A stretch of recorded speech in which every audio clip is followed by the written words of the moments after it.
Hello, welcome to the stream. Today we're back playing some more Moria through the doors of Durin. And hopefully today will be a bit more successful than last time, because last time all my characters nearly died, which would be an anticlimactic end to the campaign. So, to remind you where we are, or who we've got. So, my main character is called Hon. They are a leader of a band of 6 dwarves. We have Anna, Ostri, Toki, Brock, Dari, and Eri.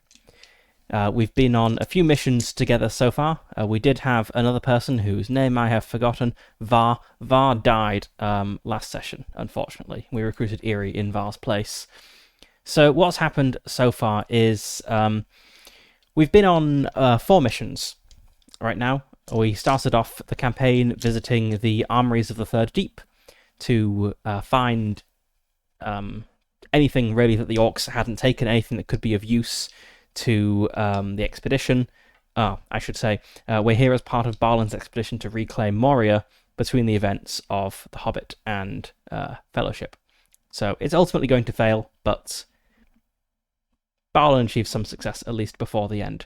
So, our first mission was to go to the armories of the Third Deep and recover anything salvageable, anything useful.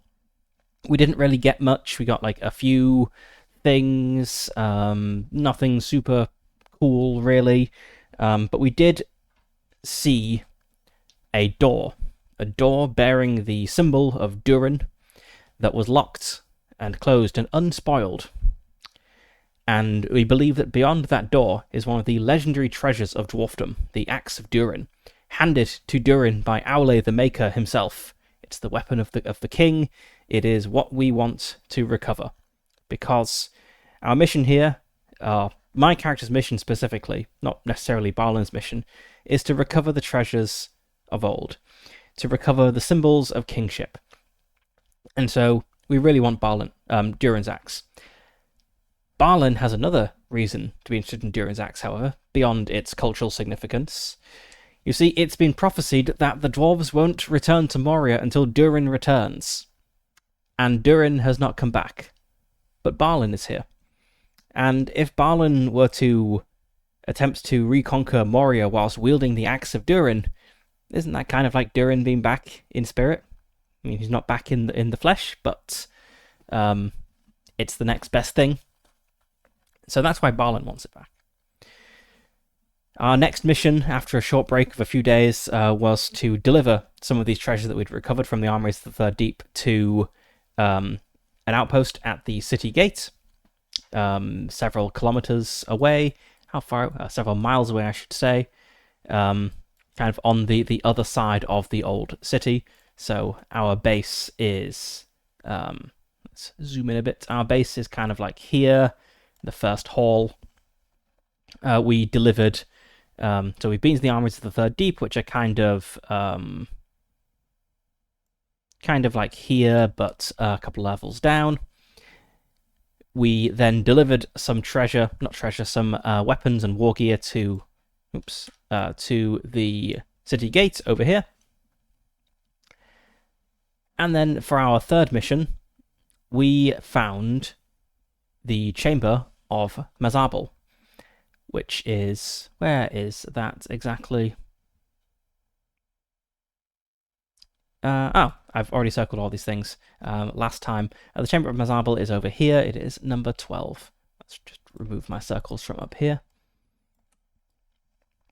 And the chamber of Mazabal is significant because it was an old record room. If there's things you want to know about Moria, you can probably learn them here. But also, it's significant out of game, as this is where Barlin's expedition, Barlin's remaining people, made their last stand against the orcs of Moria. So in the Fellowship, when they find the tomb of Barlin, that was in the chamber of Mazabal. So it's kind of quite cool to go there and to see this in game. So that was our first 3 missions. We had a 4th mission as well. Our 4th mission was we went to scout out and eliminate a threat. You see, when we visited the armories of the Third Deep, there was a troll living there. We didn't kill the troll, we drove it off. And it seems this troll had been hanging around, it had gathered a band of goblins under his banner, and was harassing the other dwarves in the expedition. So we were sent out to deal with this problem.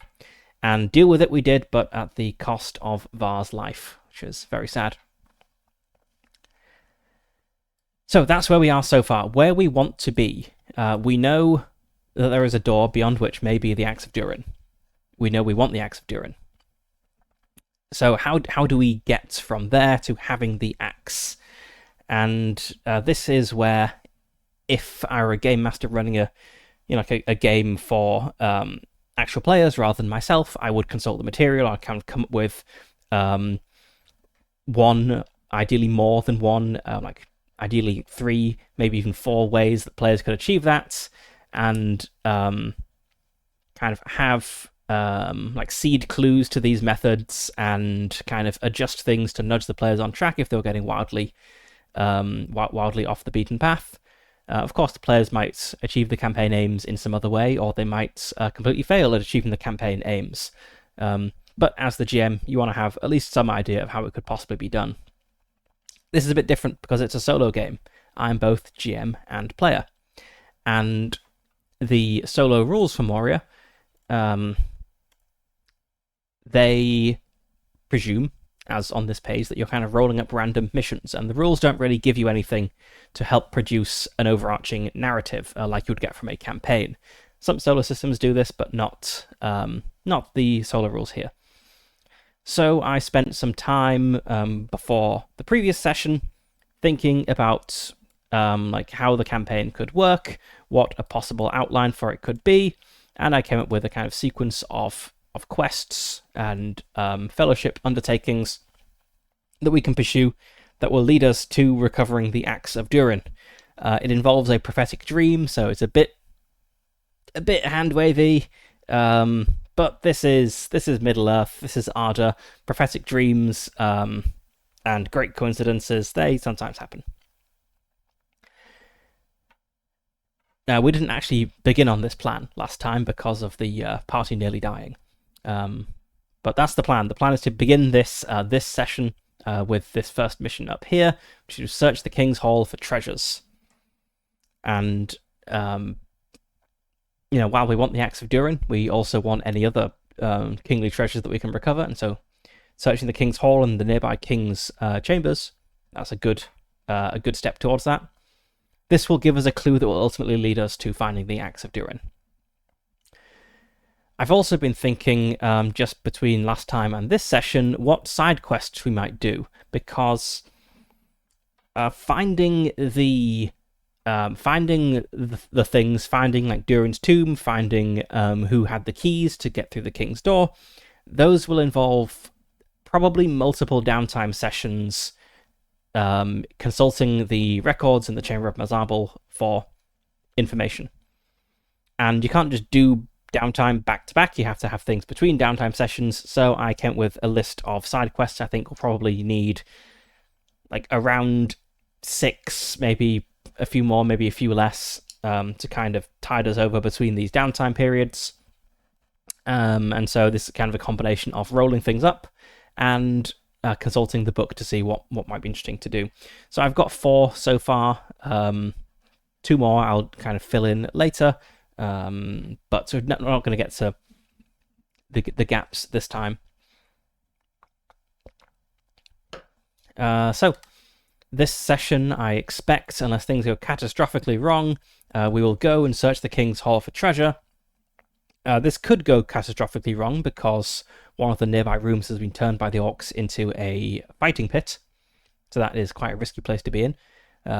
Very busy, very full of enemies. Very full of armed enemies. So we'll go and do that, hopefully not die in the process.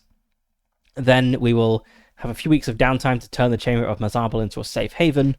So we did visit it previously, but we just kind of went there and grabbed a few things. I think if we want to spend extended time in the Chamber of Mazarbel, we need to actually turn it into a safe haven. Then we'll need to do a side quest. We may get to the side quest this session, depending on how long the King's Hall segment takes.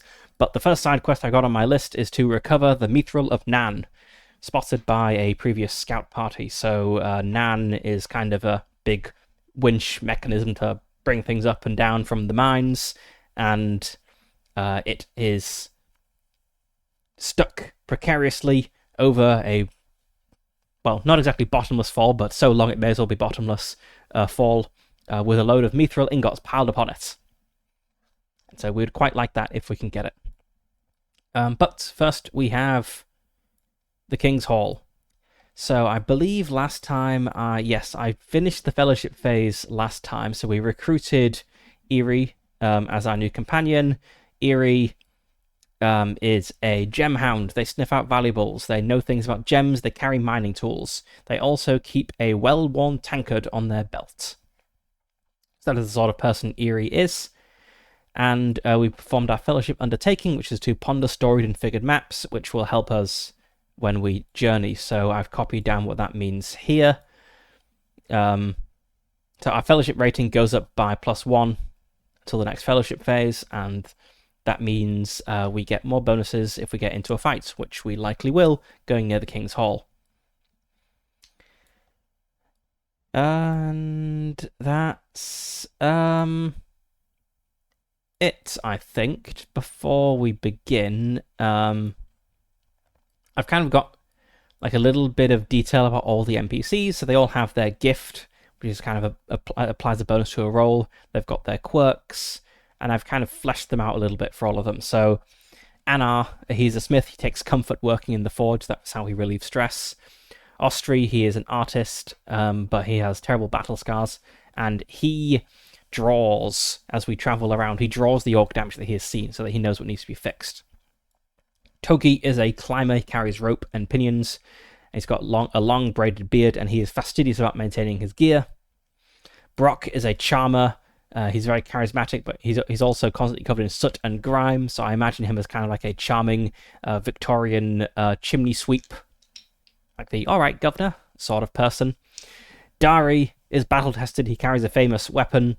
He is overly eager to please. I've decided that means he is from a famous family, and he feels he has to prove himself worthy of this, this ancestral weapon he's got. And we have Eerie, our newest addition. And I just want to flesh out Eerie a little bit more, so I'm going to consult the lore table. I just want to get a bit of a feel for what Eerie's deal is. So I'm going to roll.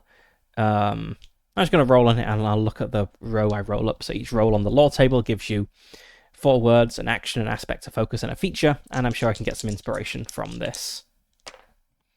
That is a 1 on the D12 and a 6 on the D6. So our words are break, broken, caught, and cave in.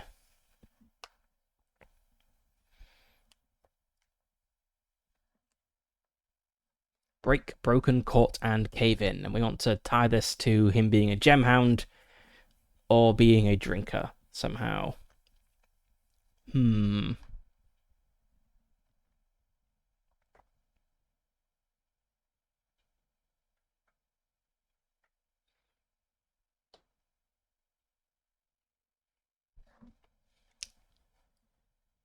Maybe he has a dream of... I'm just looking at everyone else to think of what I want. See, I kind of want like a personality trait from this. So my first thought is maybe he has a dream of one day raising his tankard in a like restored, decorated, beautiful dwarven court or other like large fancy chamber here in Moria. After they've reclaimed it and cleaned out all the orc filth, he wants to attend a feast, raise his tankard, and celebrate with his kinsmen. Is that really a personality trait, though? That's a desire, but I'm not really sure how that would influence his behavior. It's an idea. Let's roll another, see what we get. A 10 and a 2. Travel, vigorous, wish, warren. Well, wish just kind of fits in with what I just said about his goal. I guess we'll go for that. He has a dream of one day raising his tankard in a feast in the Great Dwarven Hall in Moria.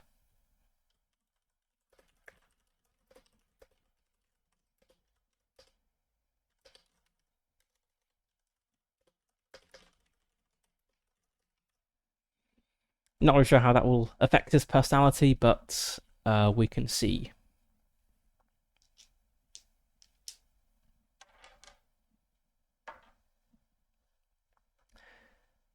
Right, so I believe everything is ready, so we can go on our mission, which is going to be to visit the King's Hall, search it for any treasures that can be brought back, and while we're there, unless things go terribly awry, we will see a clue that will lead us down our path to recover Durin's axe. So, filling out the mission sheet. Let's add Eerie to this. And let's turn to the mission thing.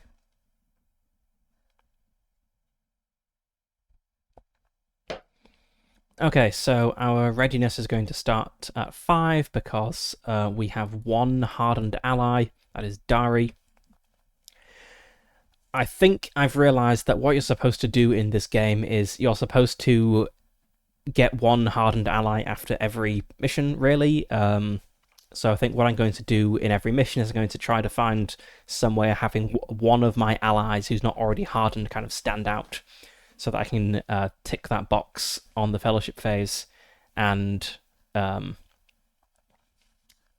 raise my readiness rating, because a target number of 15, when I've only got a score in 2 of most of these, that's a little tricky. Okay, so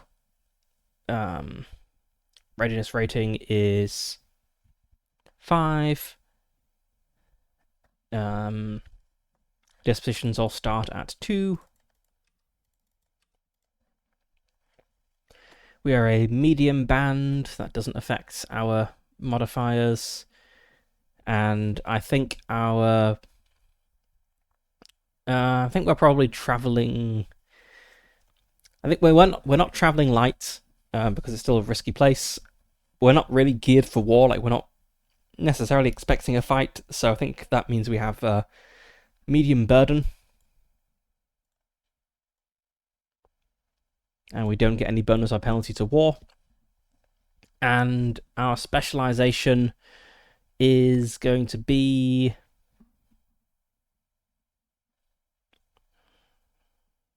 maybe sentinels, because that gives us a bonus to vigilance and we are searching for things. Then again, expertise covers craft, and we're looking for valuable things which craft might apply to.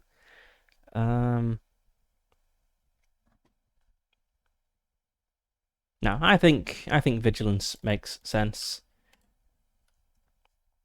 I kind of justify this by saying that obviously the King's Hall was a place of great wealth, so it was a place of not only great wealth but great prestige. Maybe the orcs have kind of repurposed it. They do like to corrupt things, so we should be wary when we're going there. Then our starting eye awareness. So this starts at 0. It goes into 1 because we are a dwarf. We don't have any elves, high elves, Dunedans. No, we don't have any famous weapons or armor, and I don't have a valor of 4 or more, so that's going to be 1. And we're a medium band, so that's going to go up by 2, so our eye awareness is 3. The hunt threshold is 14 because we're not traveling through areas we've made safe. So Moria counts as a dark land. And how successful was the previous mission? It definitely wasn't an astounding success. Like, we barely made it out, and one member of the party died. I think it was probably a qualified success. which means that we don't get any increased eye awareness there. And our fellowship phase duration, it was extended because we took a lot of time off to recover, so that's going to drop down by 2. I did note down some house rules for eye awareness. I felt it wasn't ticking up quickly enough. Did I note those down anywhere?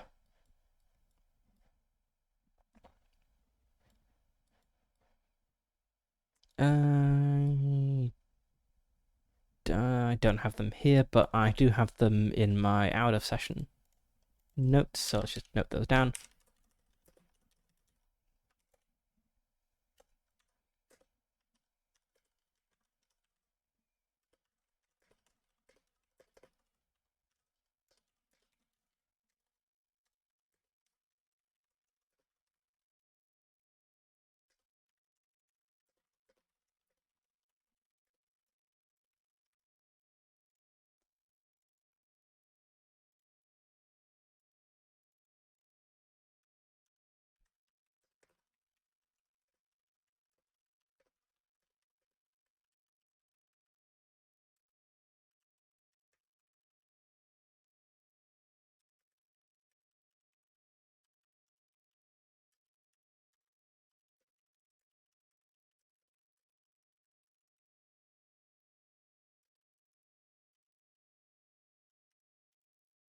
Okay, so the house rules for eye awareness. So eye awareness is kind of how aware the enemy is. So if we're playing regular One Ring, it is basically how aware Sauron is of you.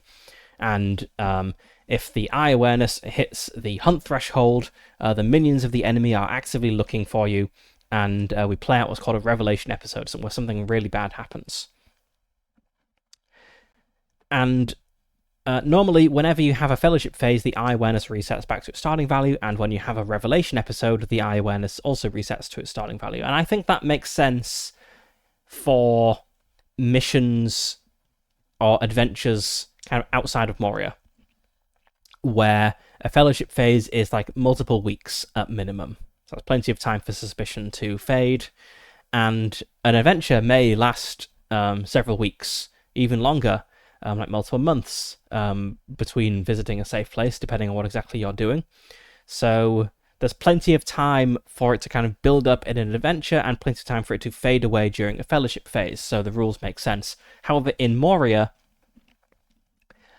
I feel that it hasn't really made so much sense. So in Moria, the missions have only been taking like a few days. It's kind of travel a few days to get to a place, do something there, and then travel a few days back. So that's not very long for the eye awareness to build up. And a fellowship phase in Moria is very brief because there just isn't the time to take an extended break. A fellowship phase can be as short as a few hours, and I think if it's a few hours or even a few days, like suspicion shouldn't fade away. Like, imagine like the fictional scenario we're kind of the fictional situation we're kind of modeling here. You go and cause a bunch of trouble, and the orcs start looking for you. If they see you, if you're pursued by a band of orcs all the way back to camp, and then you just like sit in the tent for 4 hours, the orcs aren't going to forget you're there. They're going to still be there. They're going to be skulking around outside waiting for you to leave. So that's why I'm saying eye awareness only resets during an extended fellowship phase. So that's a fellowship phase that lasts multiple weeks, so the same length of time as a standard fellowship phase for non-Moria adventures. And then the revelation episode, the bad thing happening. I'm just making those more frequent in Moria because, again, there's not that much time on the mission for the eye awareness to build up. So if you have a revelation episode and it resets back down to like the starting value of 2 or 3 or 1 in my case, it's probably not going to happen again that adventure. So revelation episodes just tend to be pretty rare. Now, last session, it did actually reach the hunt threshold in a single mission, which was exciting. That was the first time that happened. But then I put the second house rule into play and didn't reset it, and yeah, it was good.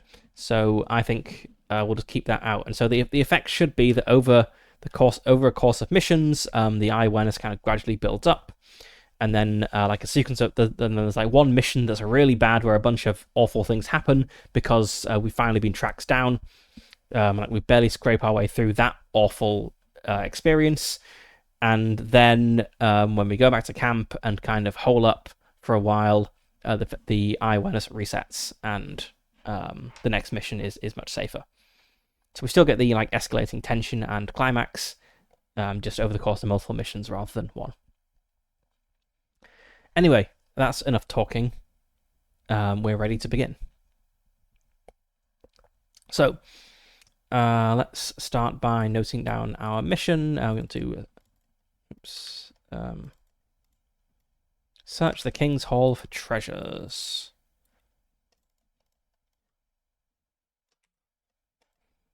And we need to know how far away the King's Hall is. The King's Hall is number 10, I believe. Let's just consult my... Yep. 10, King's Hall.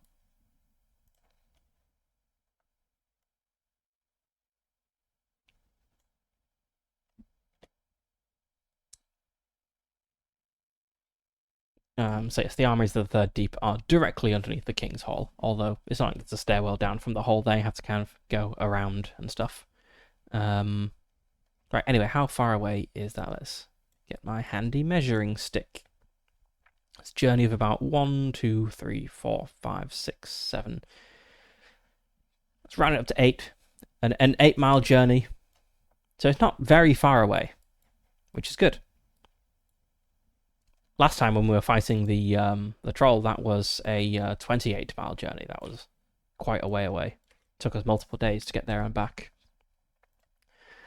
Okay, and let's go look at the King's Hall.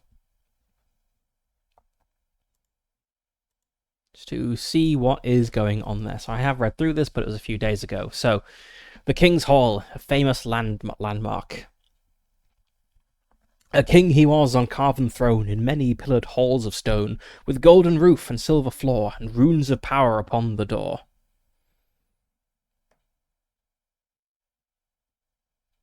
Which of the Lord of the Rings songs is that from? I'm going to look that up.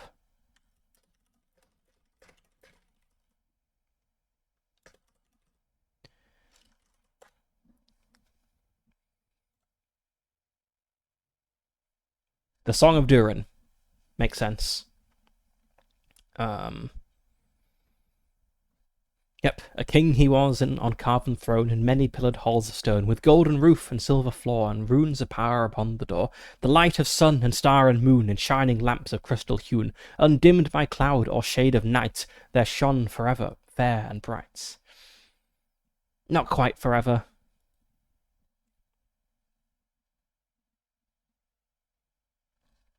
Okay. So the rumour of this place that you can learn pretty easily is that the dwarf kings of old were fabulously rich, and the richest of them were the Longbeards, the clan of Durin. Now, the king of the Longbeards, he built himself the most fabulous throne room you can imagine, and there the dwarves ate gold and drunk diamonds, if you believe the tales. So this is the sort of rumour that, if we're playing a game about treasure hunting, this is the sort of rumour that you would hear and think, I want to go there. Now, the old lore that you can find by researching, and I do quite like that all the locations in Moria have both a common rumour and some old lore. I think, except for like the hidden places, let's just have a look. Let's go look at like the Lost Lord of the Ringsmiths. I don't know if there's even a rumour there. Yeah, maybe they do all have... Yeah, there's even a rumour of the Fortress of Malak, which is... like an orc stronghold. Yeah, so only the difference is that they all have rumors. Some of them don't have old lore. Anyway, the King's Hall. But yes, I do like that they have both. So if it's an actual old dwarven place, you can research it and maybe learn a bit more. But the rumor, that's pretty easy to come by. So the old lore.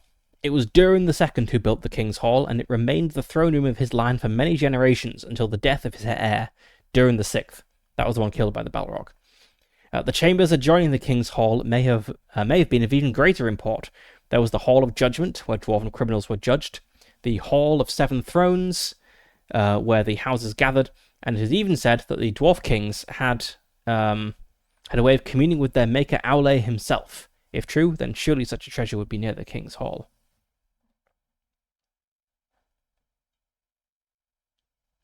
Let's get rid of this spam message and block this person. Goodbye.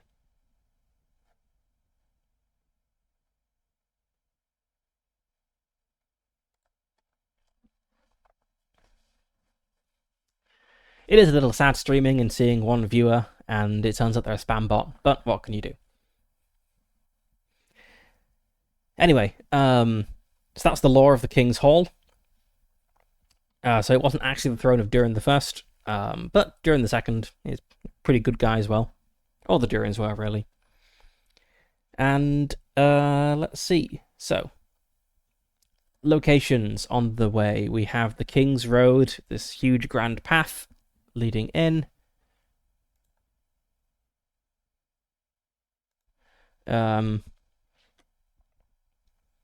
Which kind of neat. It says that this was built not just to be impressive, but also to explicitly challenge the Dark Lord at the time, Morgoth, because it is wide enough even for a dragon to crawl down. Now the King's Road is a path of scorched rubble and goblin traps. So we'll need to overcome those. Good thing we've got our vigilance.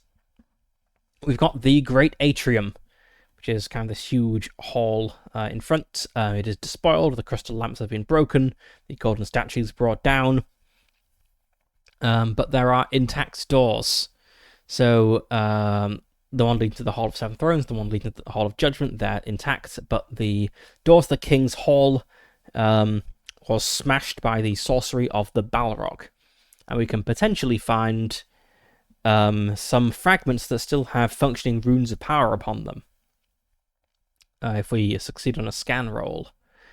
And this, it says, we could use them to magically seal a doorway or some other portal. That could be useful if we find such things. We then have the King's Hall itself. It's not been touched by the orcs. So it is full of treasure. It is, however, full of skeletons, and the floor is scorched and burned. So is the throne. Because, well, the Balrog was there. So there we have the death curse of Durin the Sixth, which is described over here. Not in an inset box, a little subsection. So anyone who steps into the chamber is affected by this. Anyone who's stolen from the dwarves bursts into flames. Others who have not stolen from the dwarves, and our guys, they're not stolen from the dwarves. There are dwarves who steal from Moria. They would be set on fire, I believe. But our guys are here to rebuild Moria, to restore it to its glory. So I think they're safe from that curse. But they will have a vision of the day the Balrog came. They will see the king and his courts slaughtered by the Balrog, and it'll be bad. But it does potentially impart a useful vision.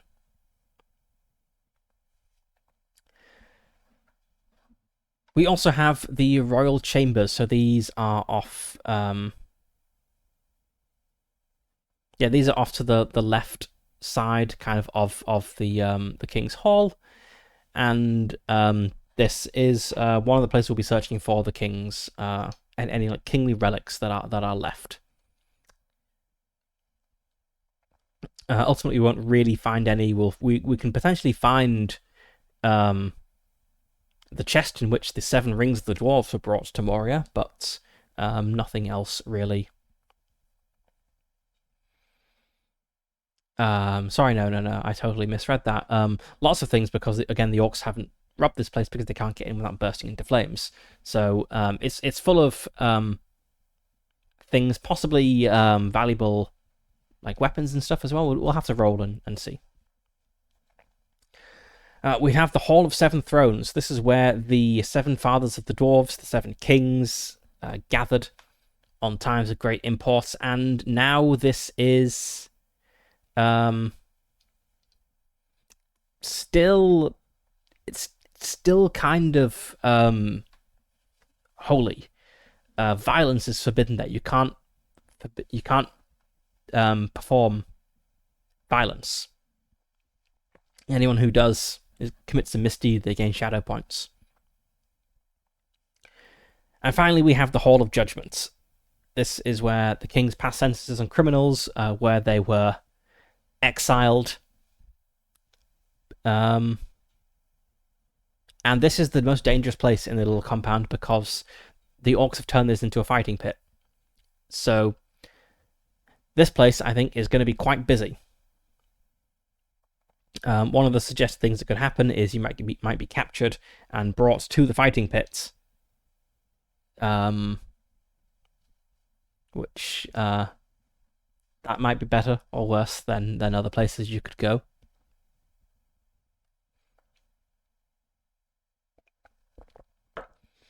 So I'm thinking when we get there, there's going to be a lot of noise in... I mean, look at this picture. Right, it is packed. That feels like more than just a fighting pit. That's not a pit.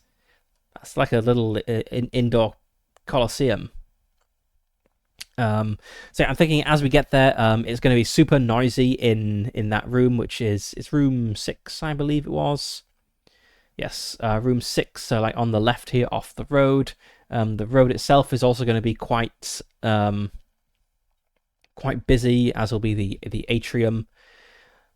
Actually, maybe the road in the atrium won't be busy, but there's certainly a decent chance we'll encounter someone we'd rather not. But certainly, the Hall of Judgment will be busy, and we do not want to go in there. I think if I were running a game for other people, I'd probably roll a die to determine, like, is there a fight going on? But it's more interesting if there is, so let's just say that there will be a fight going on when we get there. So let's set off on our journey. And hopefully we won't be captured by dozens of orcs and thrown into a fighting pit when we get there. So let's go to our journey rules. We have 8 miles to travel, which we can potentially do in a single roll. Most likely it's not going to be in a single roll, though.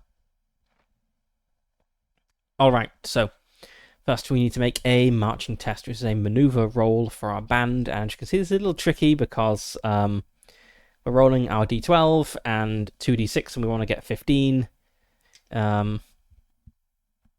You know, it's doable, but it's also very easy to miss. And if we had a few more hardened allies, that targeting would be just a bit lower, which should make this a little bit easier. Did I update hope and stuff before we begin? So we've got 17 hope, 17 hope. Yes, okay, that looks all up to date. And also let's note down that we have, I believe it's 4 fellowship points. Yes, let's note down that we have 4 fellowship points, because otherwise I will forget in a fight, and then a fight will go badly, and I'll say, oh, if only I'd remembered I had fellowship.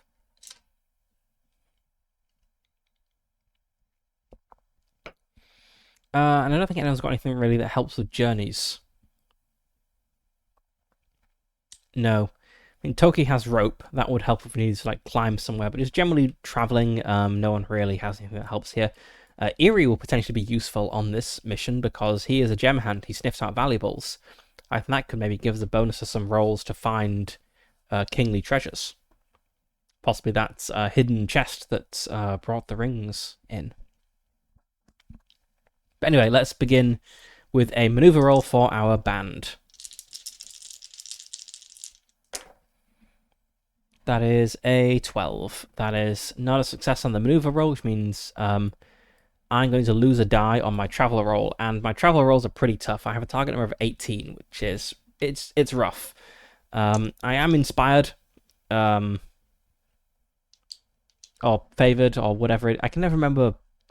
This game has too many words that kind of sound the same. I get to roll 2d12s on travel, and I would normally roll 3d6s, which would be pretty good. But I missed the maneuver roll, so I'm only going to roll 2d6s. That's still pretty good, but target number of 18, that's rough.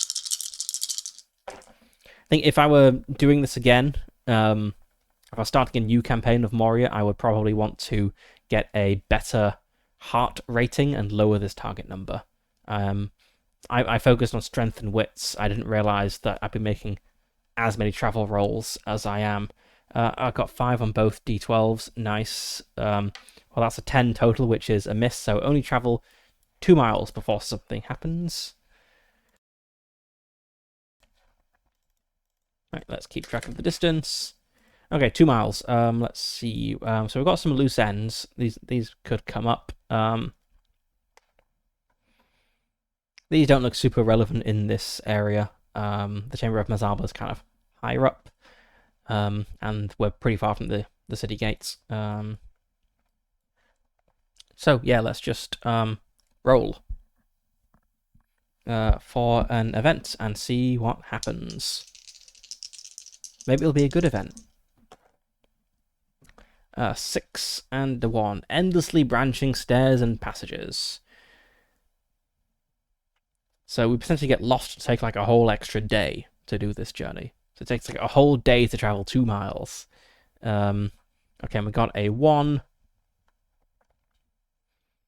Maddening roads. Awareness or vigilance to keep your wits.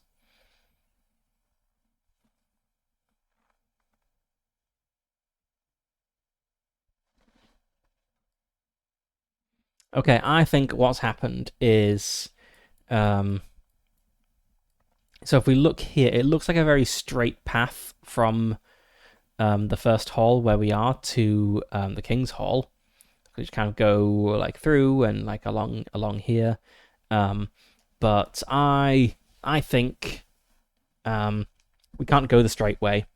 Maybe it's been damaged, maybe bits have collapsed, maybe it's full of like traps, or there probably won't be activity yet because we're not that close to it.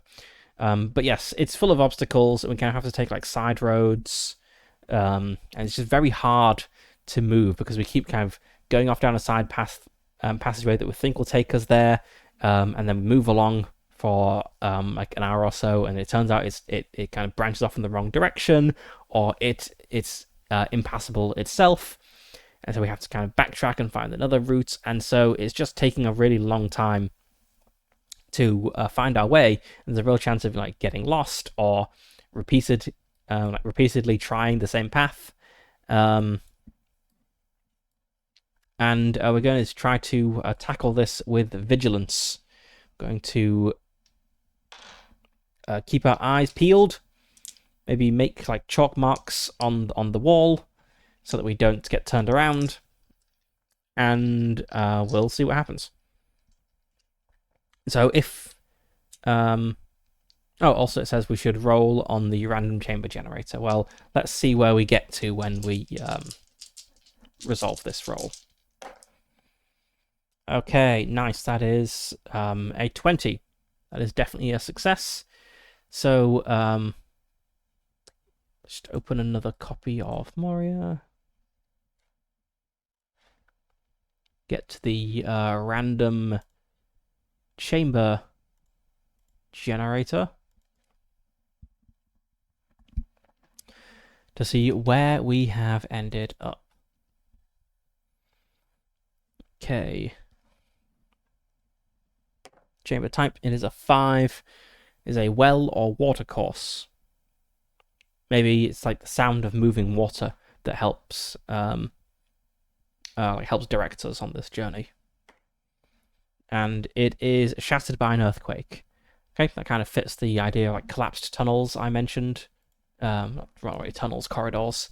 Okay, so it's really hard to avoid getting turned around here, but we have the sound of like moving water, and we can use that as our North Star to lead us through. So we are going to gain some fatigue, even though we passed. That's just a non-negotiable here. So 2 fatigue there. And the way fatigue works for my band is I have to roll to resist fatigue, and then a random person will gain fatigue if I miss this roll. And then if enough people are fatigued, we start getting penalties on rolls. So fatigue is resisted with rally. So let's roll rally. I also roll the d6 for who's affected while I'm at it. That is more than 15. That is yep, that's a 9. Okay, cool. We're good. It would have been Toki, number 3, who got fatigued if anyone was, but no, the band is fine. It's just me personally that's kind of tired. Okay, so that was a 2-mile journey.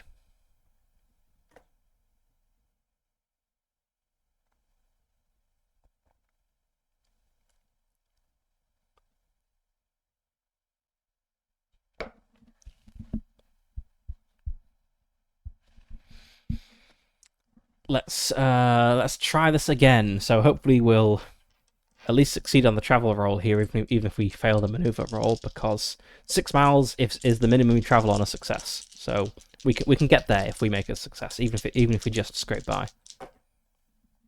Nope, that is a miss on the travel roll. So I'm only rolling 2 dice for... Sorry, a miss on the maneuver roll, so I'm only rolling 2 dice for my travel roll. Oh my god, I'm getting matches on these d12s. That's a terrible failure. That's a 7.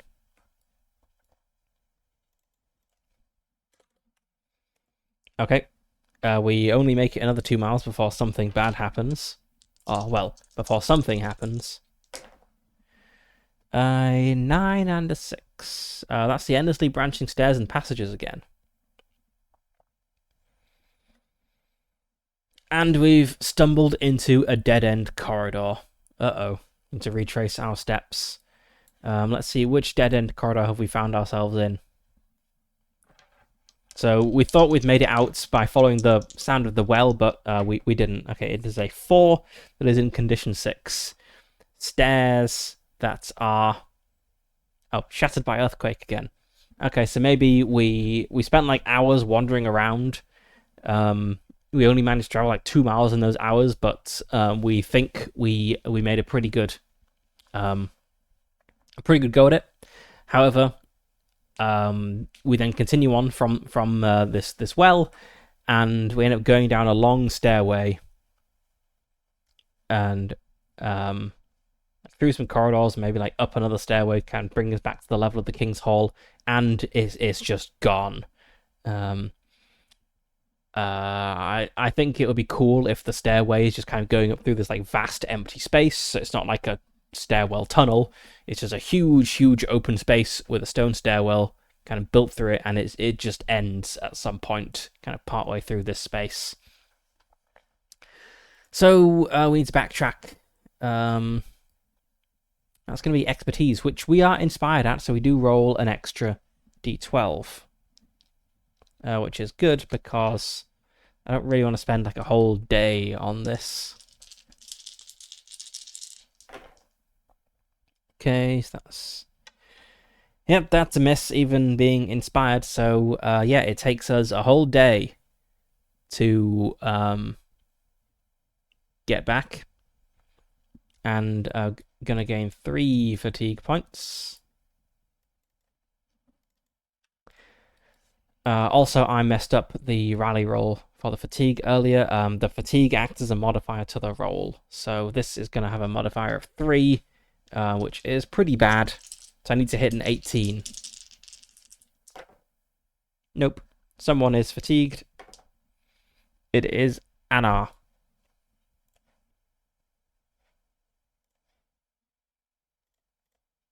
Anna is fatigued.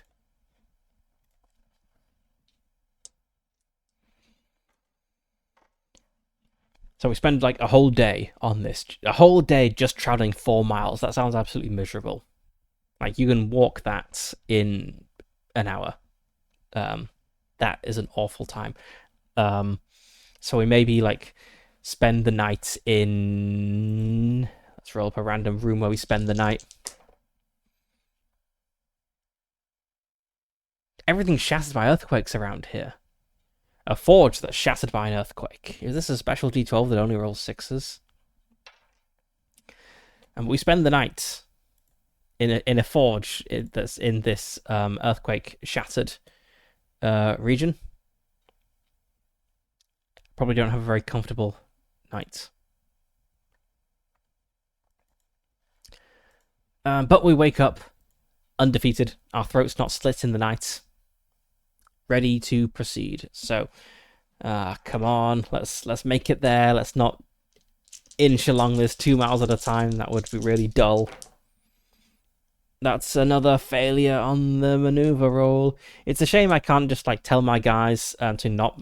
Well, okay, the maneuver roll represents them kind of keeping up with my lead, so it makes sense I have to roll this. But then the travel roll is how well I can lead them. It's amazing that I've made 3 travel rolls now, and on each time the 2d12s have matched. What's that? That's a 5. Okay, that's an 18. That is a success, because 18 is exactly the target number. So we just scraped by, but that is enough. So we make it there. Oops. But I think we need to roll vigilance to see if we notice the fact that there's activity around here. Because as has been established, the what's it called? The Hall of Judgment. Yeah, that's it. The Hall of Judgment is being used by the orcs as a fighting pit. So the hall itself will be busy. So that will be apparent as we get close. We'll hear it. But also the road will have traffic as well. And I want to know, like, do we realize there's stuff going on far down the road, or only when we're right up close to the orc-filled room? So this is either vigilance if I'm rolling for the band, or possibly scan if I'm rolling for myself. I have slightly. I don't know. No, it's not. It's not scan. It's awareness. I think the band has slightly better odds because my target number for awareness would be a 14. The band's target number for vigilance would be a 15, but the band gets an extra die, so vigilance it is. And I'm going to spend a point of hope on this, actually, because I really want this to succeed. I want to notice well in advance that there's something going on. So that's going to be a d12 and 4d6. I need to hit at least a 15.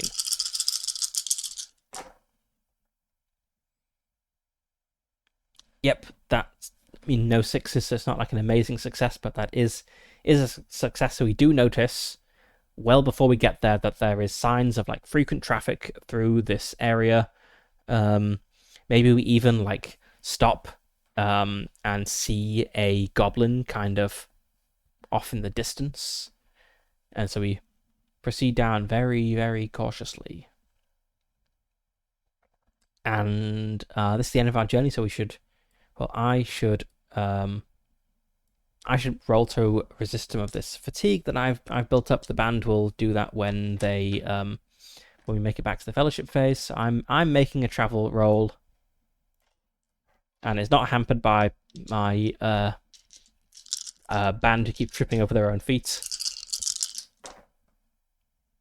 I didn't get a match on the details this time. Okay, there's a 15, 19, 20. So that is a success, and I got a 6, so I get to knock off 2 points of fatigue. So I only have 1 fatigue. That's good.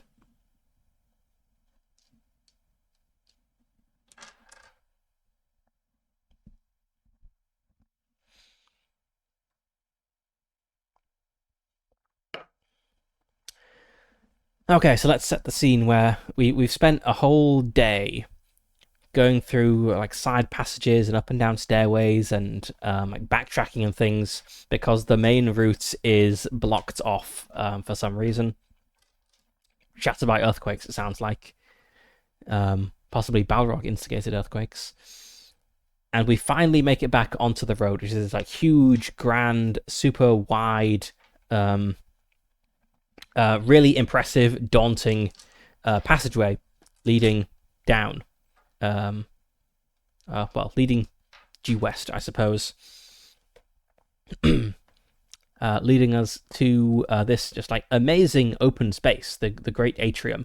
It was once lit by crystal lamps. It had gold statues. Still a very big, impressive room, even despoiled. And as we're kind of approaching, we start to hear sounds in the distance, like a football crowd, I guess, or whatever the dwarven equivalent of football is.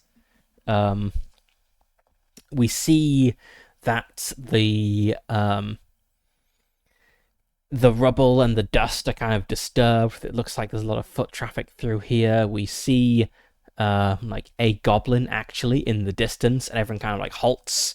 Yes, Hon kind of like holds up a hand to signal a halt. Everyone stops, and we all like carefully like watch this goblin just kind of like disappear around a corner to the left, and we creep up, and we get to the kind of the threshold of the great atrium. Are there any orcs kind of or goblins kind of lingering outside the fighting pit that we need to deal with or evade? I think it's kind of a 50-50 chance. So 1 to 3, no orcs. Actually, no. In this game, high rolls are normally good. 1 to 3 orcs. Got a 5. No orcs. Okay, so we creep up. And we maybe like see the goblin kind of like slipping in through the doorway. I think the door's probably open. I don't think they like close it after them. So it's probably pretty loud in this room. We will be visible as we move past the doorway, but I think it's pretty unlikely that we'll be noticed. And I wish I knew why my dice cam kept like flickering out for a couple of seconds like that. Let's just double check that this is definitely plugged in and charging.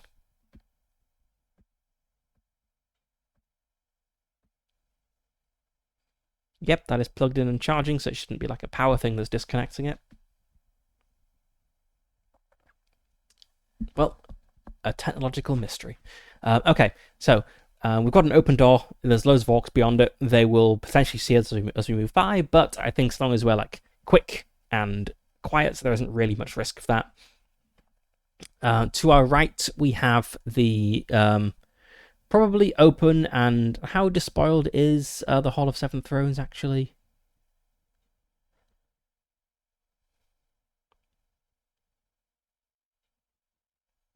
So violence isn't permitted there, and so powerful that even creatures of the shadow are unable to commit violence there. But it doesn't say that it's unspoiled. So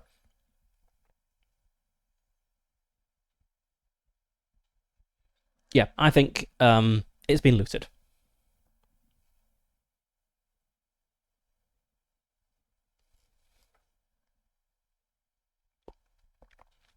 So we creep up. We see there's some sort of horrible thing off to our left. We hear like the grunts of the fighters, maybe like a scream of pain. We hear like the yelling and chanting of the orcs. It's probably really loud as we get towards the great atrium. And to our right, we see the Hall of Seven Thrones. The door kind of just like hanging open, and like signs of looting beyond. But then directly in front of us, we see the huge doors, like blasted open, leading into the king's hall.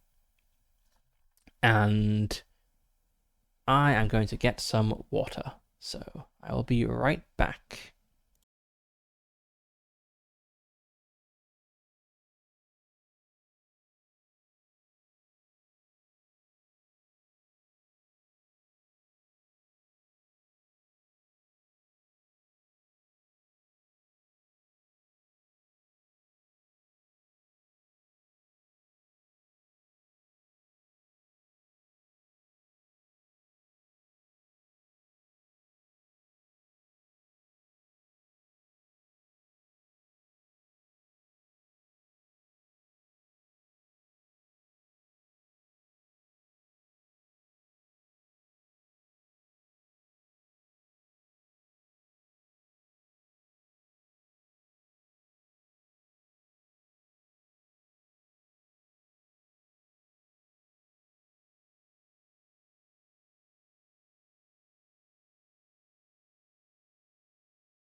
Okay, I'm back. I topped up my water and got some biscuits. Right, so we have arrived at the Great Atrium. Before us, we see the blasted open doors to the King's Hall and the, like, beautiful, unspoiled, kind of, King's Hall beyond. We see, like,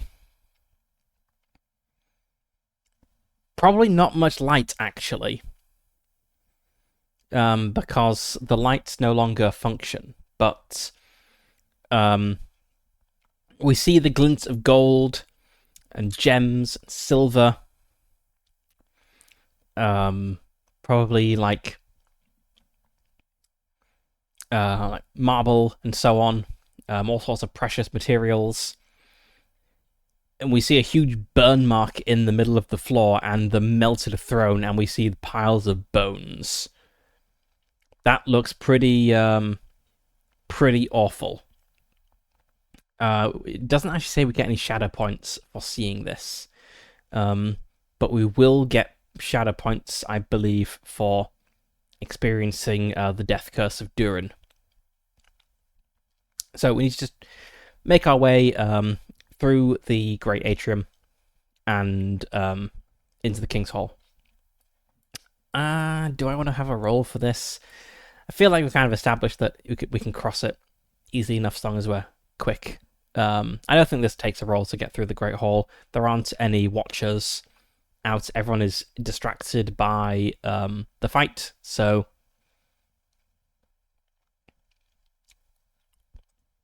you could potentially check out the Hall of Seven Thrones first, but I think let's just go into the King's Hall.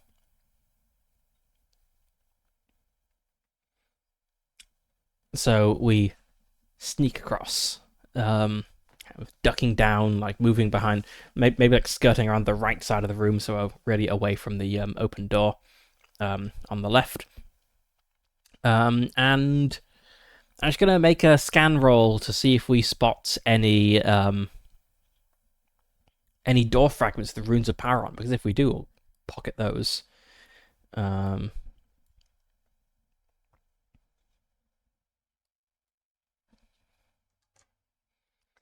I'm inclined to make this ill-favored because this is just what we see as we glance at. Like, we're not actually searching through this. So yeah, gonna make this ill-favored, which means I'll roll 2 d12s and take the lowest.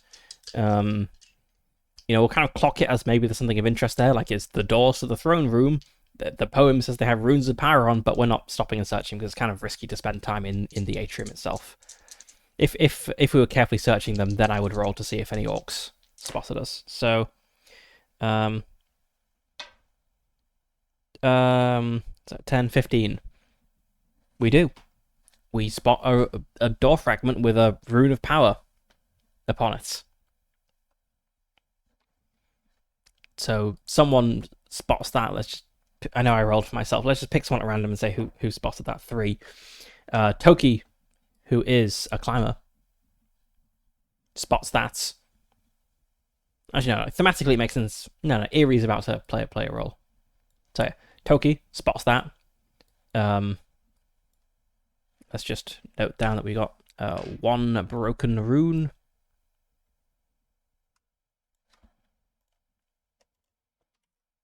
Let's put that here.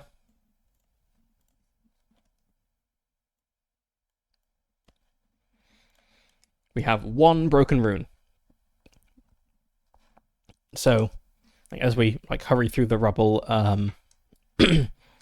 Toki just kind of glances down and sees an intact, kind of like a chunk of door that's got a rune upon it that doesn't look like dwarven writing. Something about it feels significant, so they just kind of grabs it. And we enter the King's Hall, which means we're immediately beset by the death curse of Durin. So we step in, and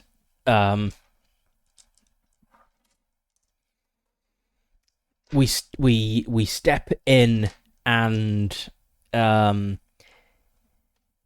as we cross the threshold, the room becomes full again. Like all the destruction, like the burn marks, the melted throne, they're no longer there. Everything is as it was. The piles of bones. There are no bones. There are dwarven courtiers there.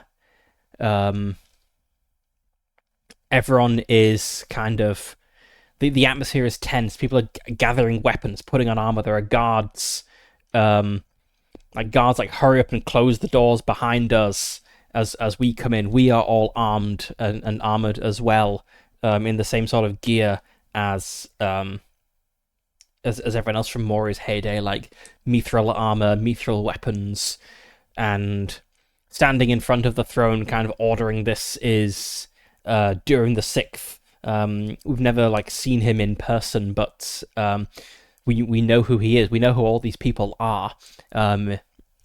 Like the like exploring ruined Moria, creeping around goblins. That feels like a strange like daydream. Like no, we're here in Moria, and Durin, and well, they wouldn't call it Durin's Bane yet. Something terrible has been released from the mines, and we're preparing to face it. Everyone takes up position. The doors are shut, and maybe one of the guards just kind of like says that the runes of Durin will protect us, but it doesn't really. It sounds more like he's trying to reassure himself than or convince himself than reassure people. And then the doors just like explode, glow slightly as if they're being heated up, and then just explode inwards. Fragments of door everywhere. And this let's get a picture of the Balrog up. Here we go. Yeah, awesome. This this depiction makes me think the Balrog is kind of like maybe man-sized, maybe a little bit bigger. It's like man-sized figure of shadow and flame steps in. This isn't inconsistent with the movies or the books. We know that from Silmarillion that they can kind of change their size and shape.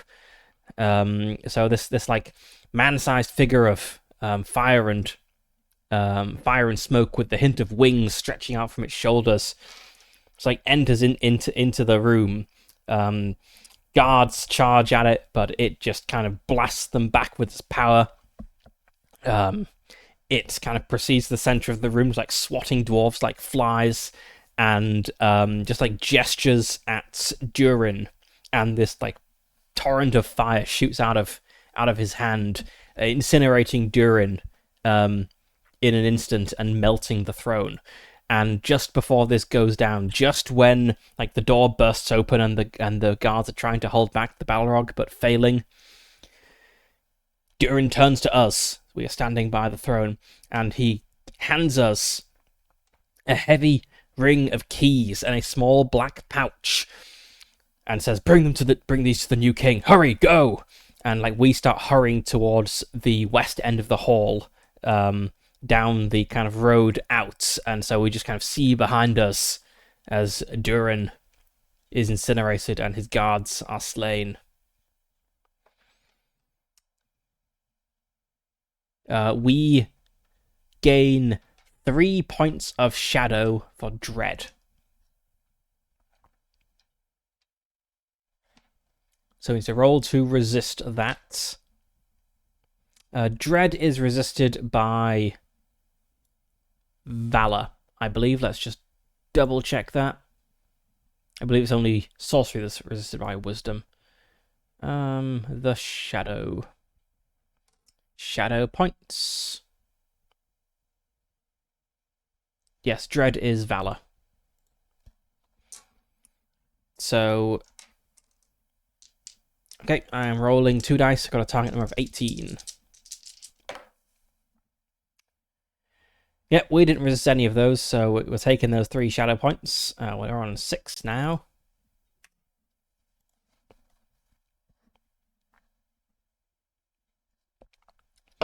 This isn't really a problem until it's equal to or above our hope. Then it becomes a problem. But we're not there yet. So We have this like horrible vision of the fall of Moria, and we remember being commanded by the king to bring his ring of keys to the new king. And I think maybe our dwarves start putting two and two together and thinking, if the king had a ring of special keys, that's like it's so important to him that his last act, literally his last act, was to hand them off to someone so that they would be safe. These keys are probably pretty important.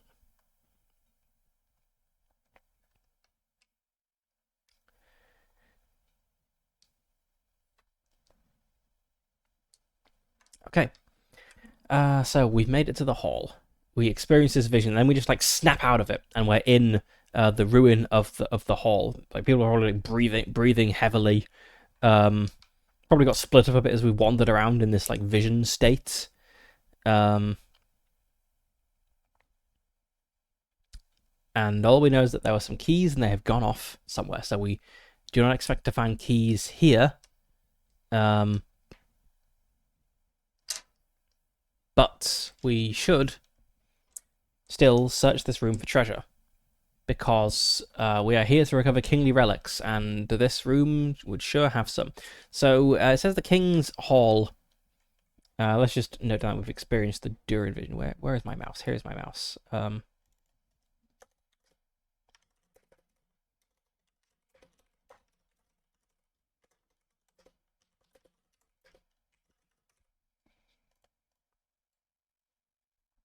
we've got a broken room. We experienced the Durin vision. So this room counts as a greater hoard if looted of all of its treasures. That sounds slow and potentially loud, and there are orcs that will see us if we linger here too long. So I think we're gonna like clock this and proceed into the royal chambers instead to search those as our first port of call for kingly treasures. As this is both a bit more sheltered. Like orcs can't actually see us if we're in the king's chambers. They can't really hear us because it's kind of like around a corner and through doors. And also, this is more likely to have like personal items, whereas the throne room would only have kind of public items. So even if we're looking for like magic weapons and stuff, I think they're more likely to be in the royal chambers than in the throne room. So okay, so this is a greater hoard, and I don't think that term really does it justice. I think this is like absolutely stunning what we come into here, like the unspoiled chambers of the King of Moria. It must be incredible. Like we see this, and it's like this is what like this is what dwarves are all about. This is how dwarves should live. This like, well, at least the kings of the dwarves should live. Like nothing rivals this in the modern day. Like the king on the Lonely Mountain. That's pretty cool, I guess. But like pretty glorious, I suppose. But seeing this, it's like a child's imitation.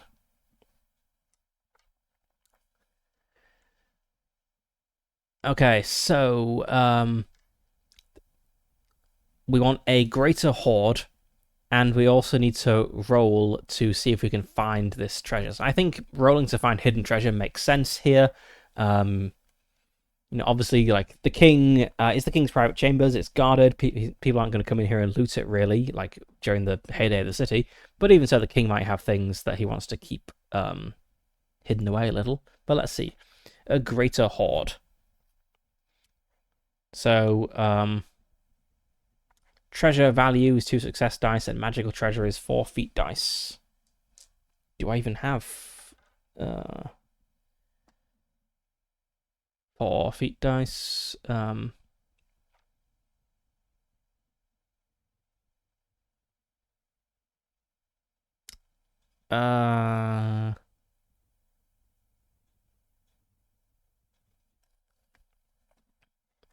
I'm not being stupid and misremembering which is the D6, am I? Right, let's just double check that.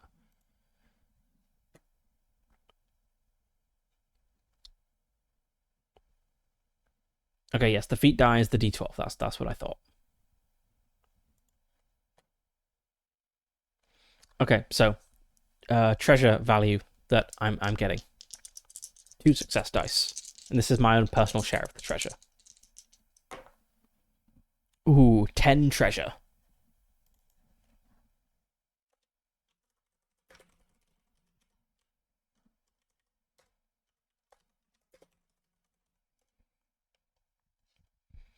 And then roll the feat die 4 times for magical treasure.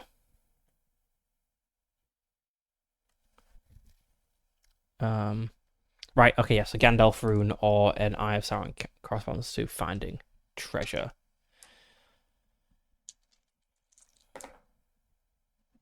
Nothing there. No magical treasure. Hmm. Hmm. Hmm.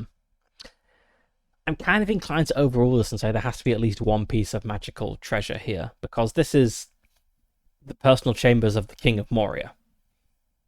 Like, it's not just gonna have money in. Yeah, I'm gonna overrule that. I'm gonna say there was one success there. So I need to roll a d6 to determine the nature of this thing. A 3. It is a marvelous artifact. I believe we already have a marvelous artifact, which is the magic head. But let's have a look. Marvelous artifacts.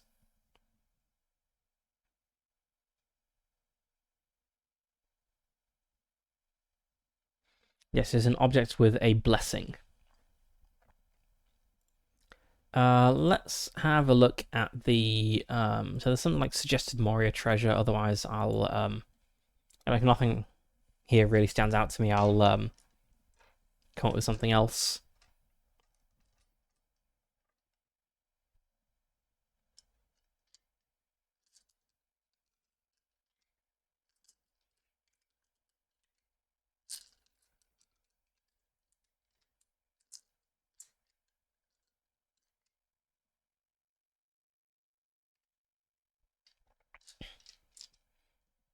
Got another little poem here. Their hammer on the anvil smote, their chisel clove and graver wrote. Their forged was blade and bound was hilt, the delver mined, the mason built. Their beryl pearl and opal pale, and metal wrought like fisher's mail. Buckler and corselet, axe and sword, and shining spears were laid in hoard. Do like the poems and songs in Lord of the Rings.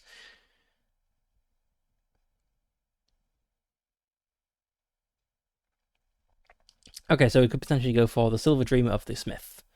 A silver necklace of surpassing craftsmanship and delicacy that inspires a blessing of craft in those who study it. I think that makes sense. Hello. It's going going okay. So my band of dwarves have made it to the King's Hall in Moria and are currently searching it for treasure. And they've just gone into the king's chambers after experiencing a horrible vision of the death of the king at the hands of the Balrog, and are looting it. Well, looting it respectfully, because they're dwarves. They don't want to, just kind of steal what's here. So yes, let's note down this bit of treasure that I've just found.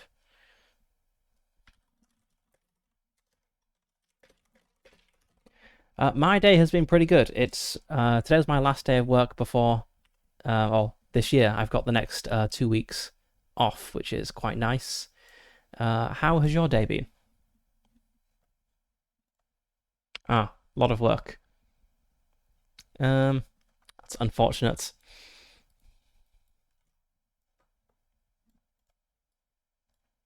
That's a lot of projects. What do you do, if you don't mind my asking?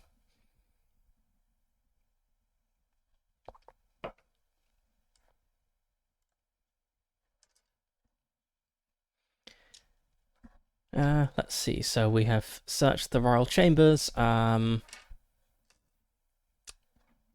Yes. We might also find not a magic, a special chest.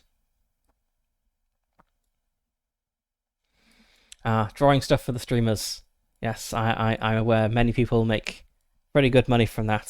Sadly, I am not a streamer who can afford to have things drawn for them yet. Maybe one day. Maybe if things take off. Okay, let's have our new companion, Eerie. He's gonna roll to see if he spots the secret compartment. And as he is a gem hound, that gives a bonus to the roll. Which I forget every time I do this, so let's figure out what that is. Gifts. Gain 1 die on the roll. Okay.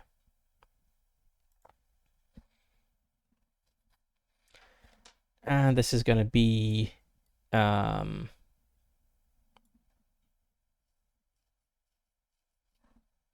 role is this going to be? Probably it's finding a hidden compartment, so probably expertise. So that means I'm inspired, so I roll 2 d12s, and I'm using Eerie's gift. He is smelling out some treasure, and let's see what happens. So target number is 15. Now rolling a decent amount of dice here. Oops, that die was left over from before. Okay. That is not 15. Okay. So we do not find the hidden compartment with the chest that brought the 7 rings of the dwarves into Moria. Oh well, maybe next time. I do have a Discord, but well, I don't have like a channel Discord yet, but I'm afraid I'm not really interested in getting anything like made or done at the moment.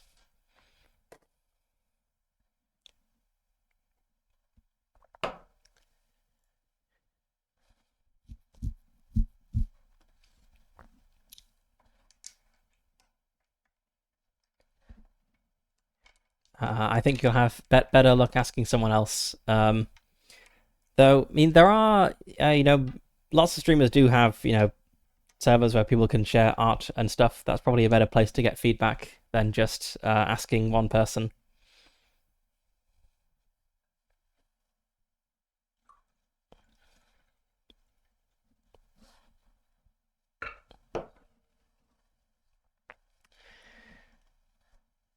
Anyway, let's get back to searching for treasure here. So our dwarves come out of the king's chambers. Are there any orcs? Let's see. Gonna go for 1 to 3 orcs, 4 to 6 no orcs. 1, there are orcs.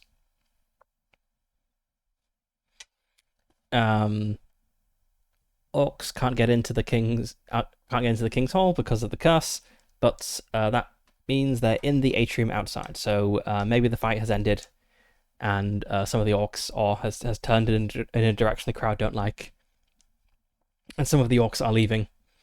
So it is dangerous to linger visibly.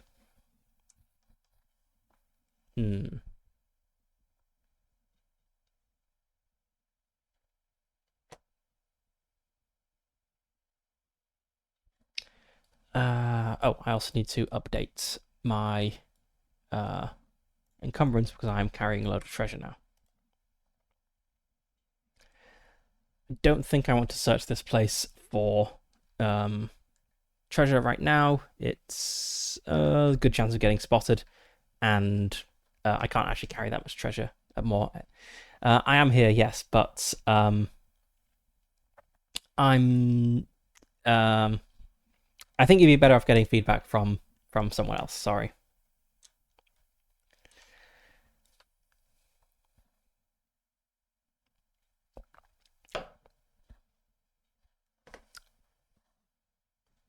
Yeah, you too.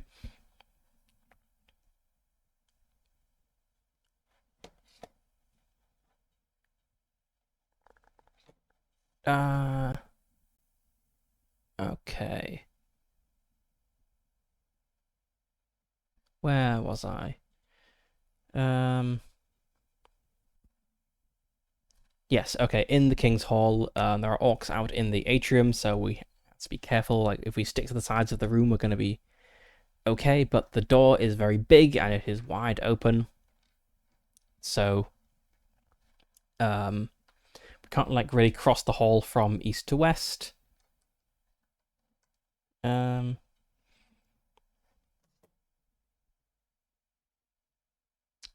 and we should be careful getting um,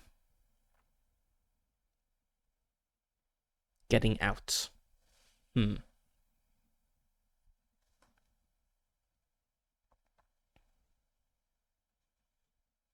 Also, I'm going to have to check the recording of this session afterwards, as I don't actually know if the Twitch chat overlay worked there. I don't recall seeing it pop up, but yes, that's something to look into afterwards. Many stream things to improve. Okay, there is a route out of the King's Hall to the west. That's not the direction we want to go. We want to go back to the east. Maybe we can, like, loop around and get out that way. So yes, let's do that. Let's creep around to the west and go out that way and try to find another route. So I'm just going to add on just add on like half the journey again, so we'll bump it up to 12 miles to get home.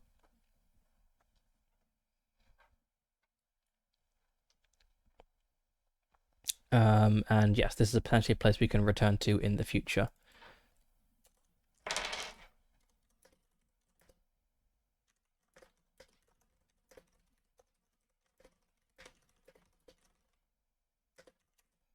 Because there's rooms we didn't check out, and there's wealth to recover. So yes, let's head out to the west and try to make it home without incident. I don't think I've done anything that would merit adjusting the eye awareness. We've been very quiet and sneaky. We've not fought anything, so that's still on a 1. I think our burden is probably heavy now, which has a... Does that have a penalty on something? Let's just have a quick look in the undertaking a mission. Don't know, it's planning a mission, isn't it?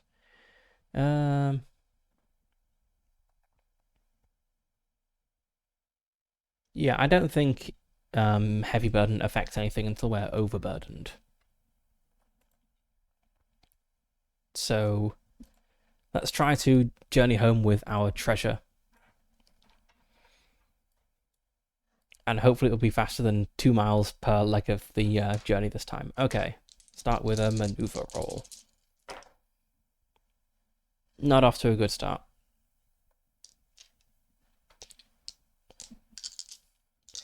I'll spend some hope on this travel roll. It'll be quite nice to make it back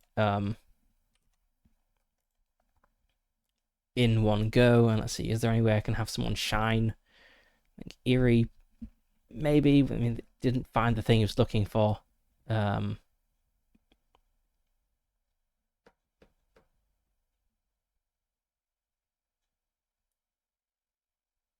Hmm.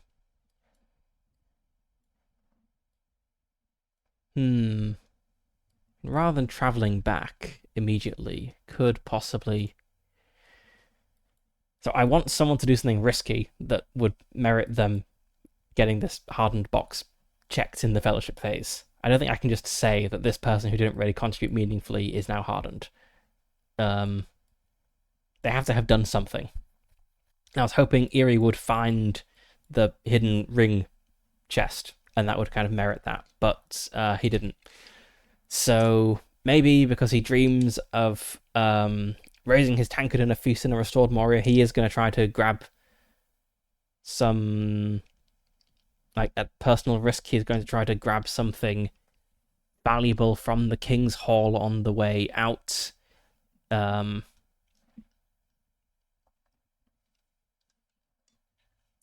At risk of being seen by orcs. They won't be able to pursue through the hall, but they can maybe loop around the hall.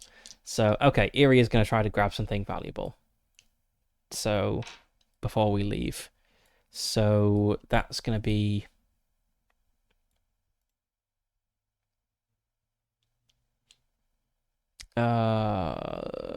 probably expertise to like find, like survey the area, find something valuable, and take it like efficiently. I think we're using Erie's gift. He is a gem hound, so that helps. Okay, so it's inspired, rolling 2d12s. We've got 3d6s. Our target number is 15. I'm going to spend a point of hope on this. I've already marked it off for the journey roll. I'll spend hope on the journey as well. Sure, why not? Okay. So we need to get at least a 15. And if we succeed, Erie will find some valuable thing from here. I don't know what royal regalia dwarves would have. Something that's like obviously belonging to the king, a orb or a scepter or something. Something we can, bring back to Barlin and say, look, this was Durin's, now it's yours. Okay, that's a decent looking roll. What do we got here? Oh, nice, we got some 6s. Okay, so that's a 15, so we hit the target number, and we've got 2 6s as well, so it's a double plus good success.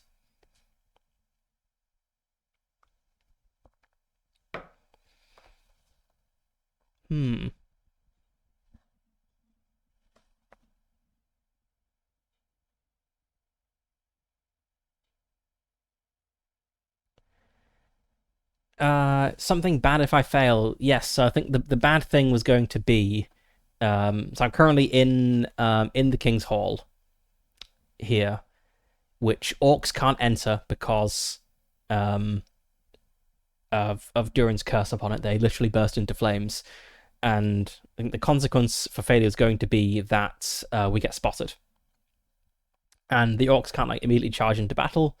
Because they can't enter the room, but they can like loop around and try to ambush us from the other side. So if I had failed the roll, the first journey event was going to be an ambush.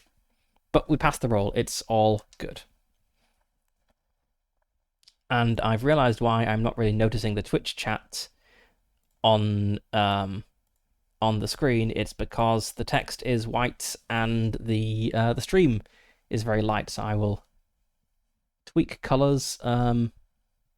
Or maybe put a background on that for next time, I think. Okay, we found something. Found something good. What did we find? I'll just keep it vague. So, found some sort of...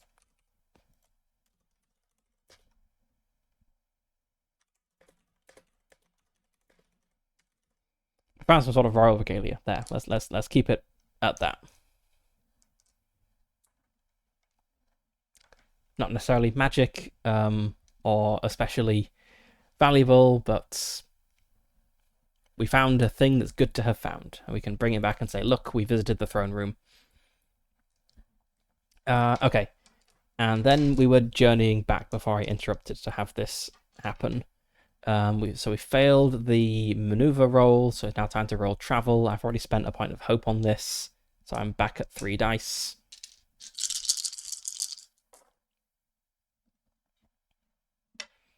That's still a failure.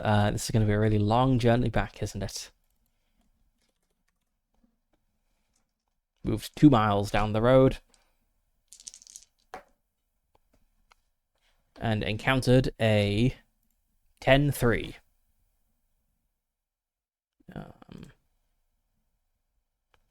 The right way. Perfect. That's good. A plunging watercourse. That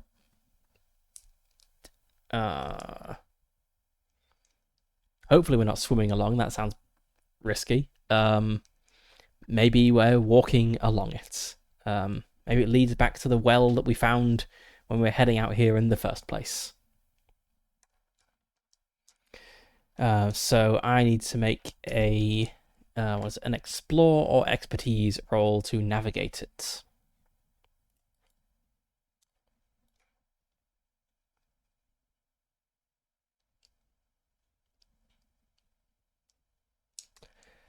Yes, I got the Durin vision. Well, there are multiple Durin visions. So in so there's like the resting place, the tomb of Durin the First, where you can have a prophetic vision, and that's what's going to lead me to recovering the axe. But also entering the throne room gives you a horrible vision of the day the Balrog came and killed Durin the Sixth. So a different Durin vision, but still a valuable one, as it shows what the throne room looked like in the glory days. And it does reveal that the keys exist, because in the vision, Durin the Sixth kind of hands you the keys and says, "Bring these to the next king," just before he's killed. So we know there's some keys somewhere.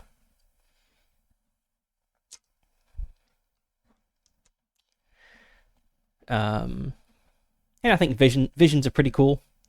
Oh yes, and also as my entire um, campaign hinges on this, yes, sure. While we were there in the throne, we saw a engraving showing a cave with Durin's sarcophagus.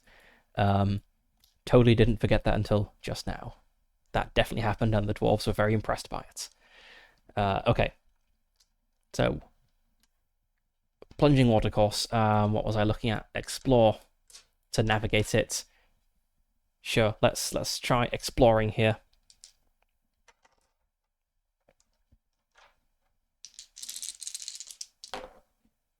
That's not a 14. So we just kind of make our way along. It's not the shortcut we quite hoped for. I'm going to get some fatigue. And carrying this treasure, I don't have much fatigue to go around. Let's see if anyone becomes fatigued on the journey. Gandalf rune, automatic success. Perfect. So it's just me that gets tired.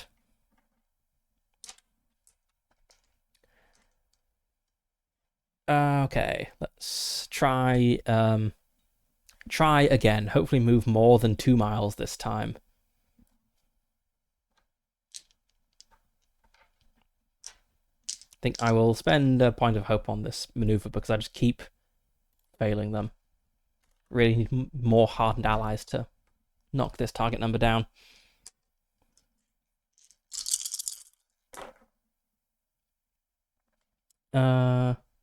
15, we hit it exactly. Okay, so that's a success on the... And I got a 6 icon as well, so that's actually a special good success. So I'm going to get 2 bonus dice on my travel roll. So that's 2 d12s, take the best, and 5 d6s. Surely this will succeed. Surely I won't just move 2 miles again.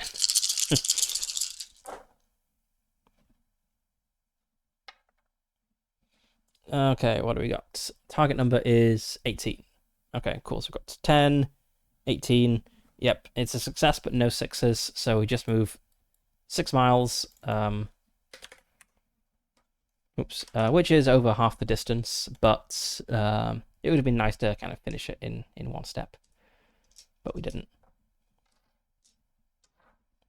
What happens now?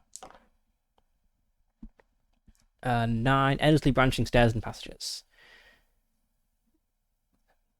6, 7, 8, 9. That's a 4, 3, 4, 5. Yeah, I guess it is the single most likely option. That'd be why I keep rolling it.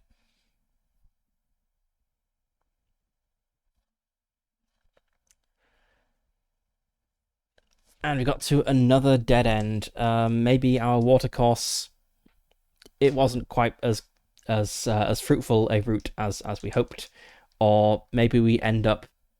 No, we don't end up back in the dead end from before, because we know the way out of that. That wouldn't be a problem.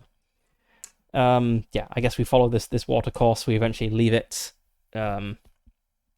Maybe like the watercourse kind of keeps stretching off in one direction, but there's also like an exit, and we take the exit thinking, hey, we need to kind of get off now, otherwise we'll be going too far south or whatever. But it turns out to be a dead end, and we have to backtrack. Try to backtrack with an explore roll.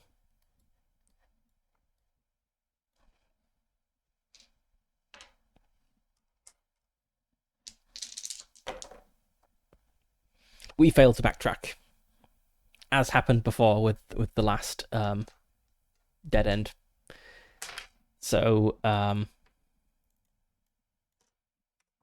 only one fatigue point away from being weary, which will make all of my rolls worse.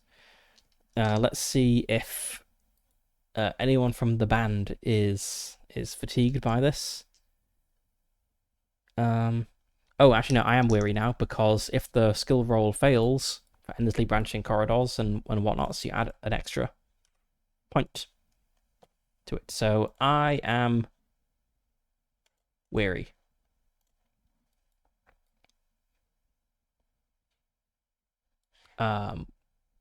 Which means that all my rolls are going to be worse. Yes, ones, twos, and threes no longer count on my rolls. Not good. Yeah, variety in the events. I've kind of felt this running the One Ring, like, not as a solo game as well. The journey rules do feel a little bit board gamey. You make a roll to see how far you travel, and then an event happens which has like a prescribed dice roll to make to resolve. And so once you've done like several of these, you can like describe encountering a dead end or a collapsed corridor or whatever in lots of different ways, but ultimately they're all resolved by making the same sort of roll, which makes them feel less varied.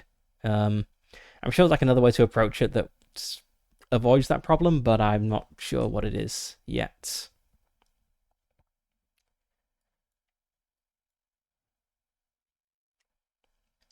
Anyway, let's see if anyone from the band gets fatigued. So my target number on this is 18 because I'm resisting 3 fatigue points. Okay, they resisted it. No one in the band is tired, just me.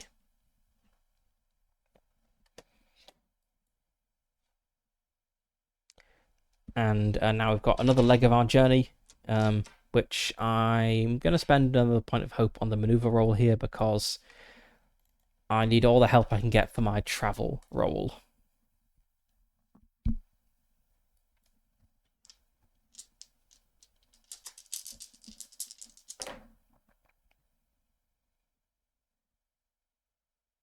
Yep, that's a success, and I have a 6, so that's 2 bonus dice on my travel roll. So, oops. So again, I'm rolling 2 d12s and 5 d6s, but 1s, 2s, and 3s will not count on my d6s. But hopefully I have enough other dice in the pool that won't be a problem.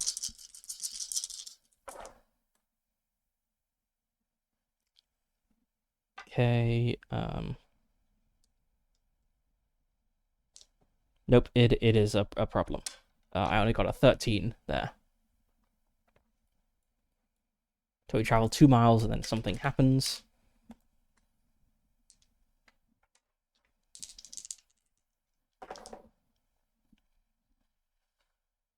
It's the endlessly branching stairs and passages again.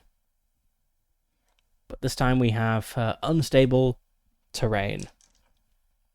So on the journey there, basically everything I rolled was like earthquake destroyed rooms. So maybe we're moving back into the earthquake zone. And on the one hand, it's nice because it's a sign we're traveling in the right direction. On the other hand, it's not so nice because there are big cracks in the floor, and like a room might just end in like a crumbling abyss.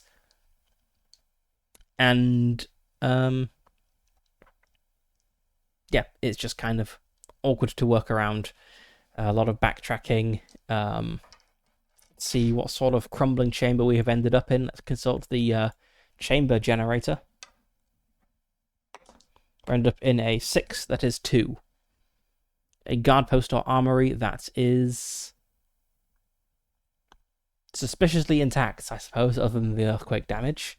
It's obviously not suspiciously intact. Flooded. Okay.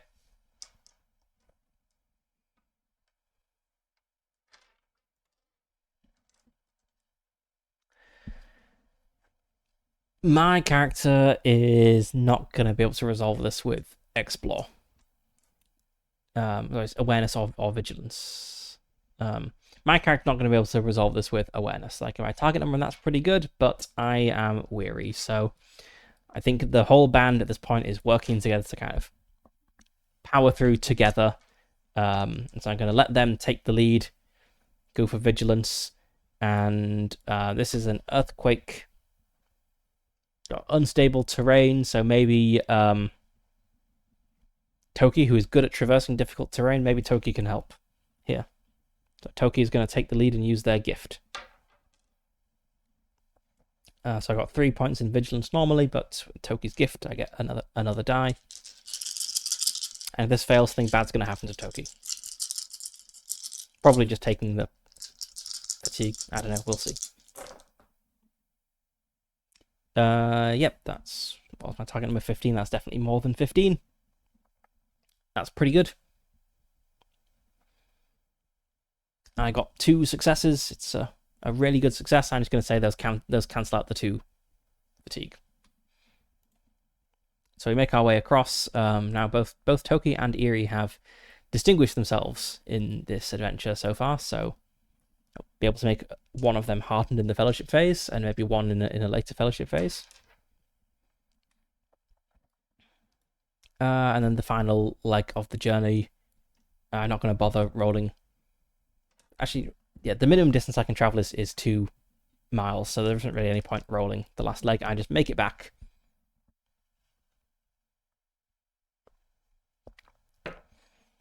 And we go to Barlin and we show it off. We've got this fragment of the doors of the throne room. It's got some sort of strange rune upon it that we do not recognize, but it seems powerful in some way. It's the runes on the king's door can be used to seal other doorways. We not really sure if we tell the story of the Durin vision. Possibly. Everyone probably treats visions as real in this world, so maybe we do. But we do hand over this like special royal regalia that we found. Yeah, not really being specific as to what it is, but it's something we found in the throne room that's obviously from the throne room and associated with the king. It's like an orb or a scepter or something with like Durin's symbol upon it. So we shall add that to Barlin's collection of politically valuable treasure for scoring brownie points back with the king under the mountain. And we've made it back, so it is time for a fellowship phase. And this is going to be an extended fellowship phase because we want to spend this time to make the chamber of Mazarbul into a safe haven. So we've done this. Let's cross this out. And making a place into a safe haven, that is something you can do once a year. Yes, once per year.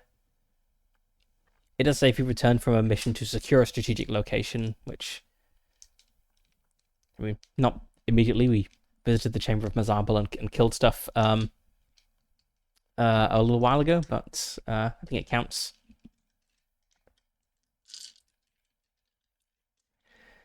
Writing things in a journaling kind of way. I have tried that before, and I found trying to write it out made it less fun, because I kind of got caught up in the writing, and I think actually just kind of making it up off the top of my head, that feel like I can still kind of tell the story, but it's less work, if that makes sense. It's like when I first tried playing Ironsworn, I was kind of like writing it as if it were like an actual diary of the character, or maybe even more like a novel, and it was just too much writing.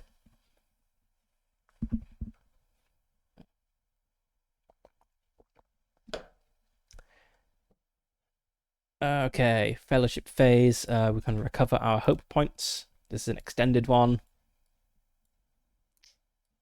So I hope jumps back up to 17. We can remove some shadow points. How badly did we hinder the shadow? We didn't really hinder it at all. I don't think we've even marginally interfered with the return of the shadow. Like, we didn't fight anything, or take anything that actually helps the fights. So I don't think we actually recover any of these shadow points. Recover my endurance. I didn't lose any endurance. My load goes back down because my treasure is stashed away. I think I actually got some treasure before and didn't note it down. I feel like it was 5 points or something. Let's just bump that up. Yep.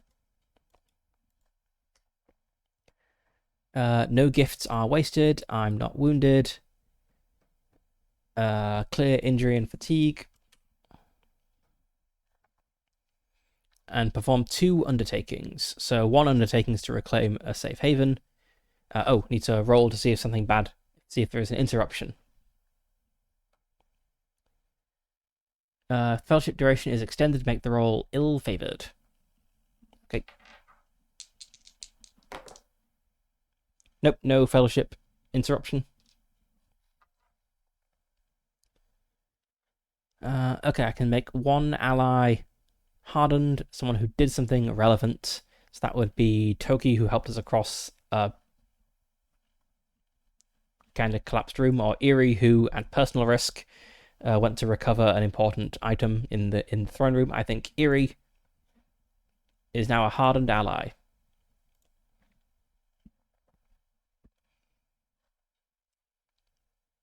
So this is going to improve my readiness rating, which is then going to make all the dice rolls slightly easier.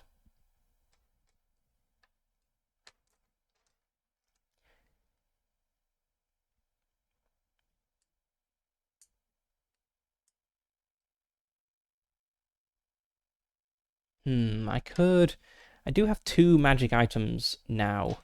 I've got the Silver Dream of the Smith that we've just recovered. A silver necklace that inspires of such surpassing craftsmanship and delicacy, it inspires a blessing of craft in those who study it. And we've also got the brazen head that whispers secrets. I could award those to allies as kingly gifts, which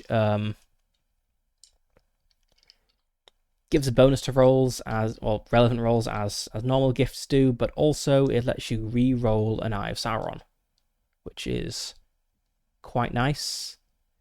This increases starting eye awareness, which could be fun. Let's see, is anyone here like relevant to these things?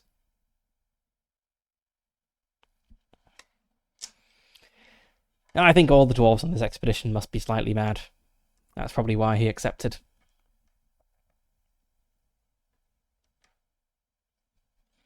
I'm gonna give this Silver Dream of the Smith to Eerie. That's Eerie's kingly gift now.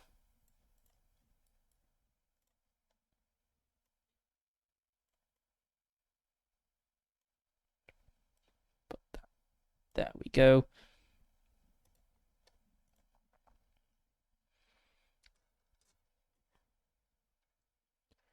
Okay, we secure the Chamber of Mazabal. That's our first undertaking, and then the Brazen Head. Should anyone get the Brazen Head? Probably not. It doesn't really fit any of them. Okay, other undertaking. I could recruit allies. I could get a 7th member of my band, which would actually gain 1 ally for every rank in Valor. I could gain 2 new allies. Let's see, 8 allies. I think that bumps us up into... No, that doesn't quite bump us up into the large band size. So, it just adds more bodies to... See, what does having 8 allies get us? I guess it basically just gives more gifts to use to boost rolls, I think. Just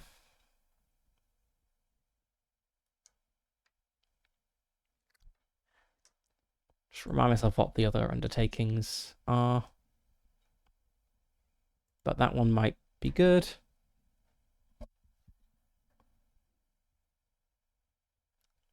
More people to throw at the orcs. Gathering rumors. Meeting my patron. Pondering maps. Strengthening fellowship. Studying magical items. I kind of forgot that you don't learn the powers of a magic item without studying it. Oh well. Yes, more people to sacrifice to the Balrog, because if you're running away from a Balrog, the important thing to remember is you don't need to be you don't need to be faster than the Balrog. You just need to be faster than the other members of your party, and the more members you've got, the kind of more leeway you have. Or I could write a song. I'm not good at songs, so I'm not going to do that one. Let's recruit more people. Sure. More dwarves.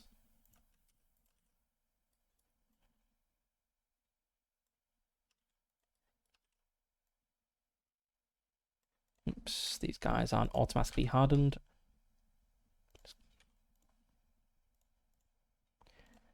Okay. So I'm going to recruit people. I also get some experience points. So I can never remember where those are here.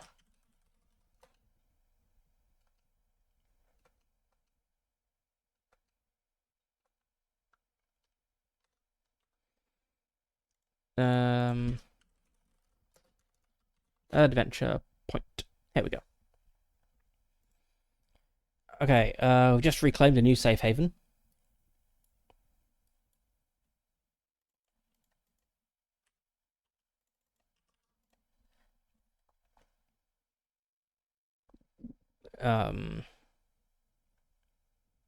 We've retrieved a notable treasure.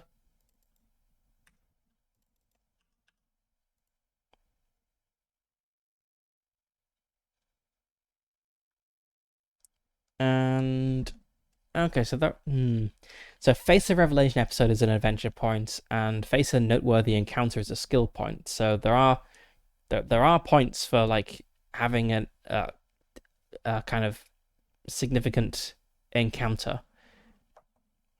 I kind of feel like the Durin vision in the throne room counts as like a significant thing.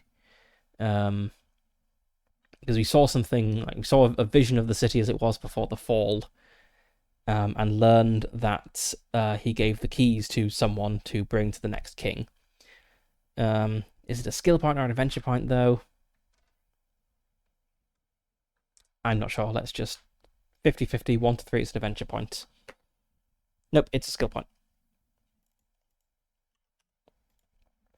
And I can surely spend these on something now. Like, I have enough to upgrade a thing. Where are the costs of those? Okay, I've got 7 adventure points. I could get to... I could even get to 4 valor. No, I was looking at the wrong table. Yeah, I can't upgrade my valor at all. When I get one more adventure point, I can upgrade my valor. Maybe. Actually, no, not my valor, but I could upgrade my wisdom when I get one more adventure point. For skill points, I've got 14 skill points. I roll a lot of travel, but getting to 4 travel is going to be 20 skill points.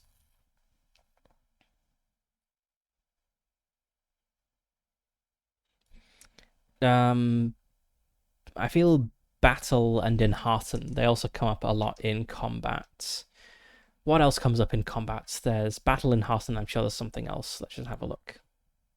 It'd be good to improve these things that I'm not so good at. It's battle, enhearten. Okay, it is just battle and enhearten for combat, so probably upgrading battle would be more significant, as that sets the kind of position at the beginning, whether we've got an advantage or a disadvantage, and it's useful for commanding allies. So yeah, let's upgrade my battle. So from 1 to 2 is going to cost 8 points.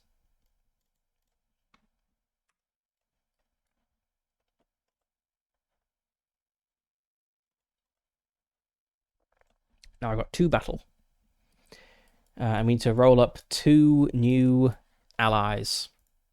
Let's go to our gathering allies section and roll these guys up.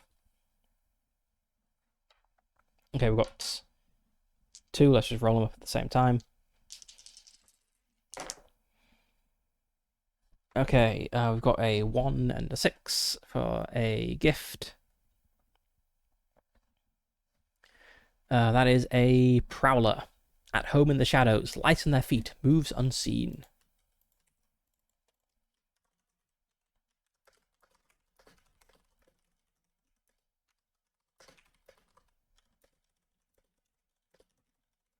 That's potentially useful for stealing things. And we got a 4 and an I. Grim Fury. Oh, that's Grim Fury again. Oh, no. We lost our last Grim Fury guy. So, this is Dari's spiritual brother.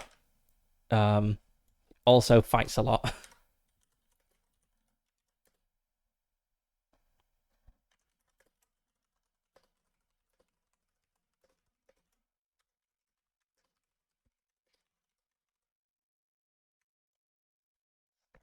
And we have some quirks.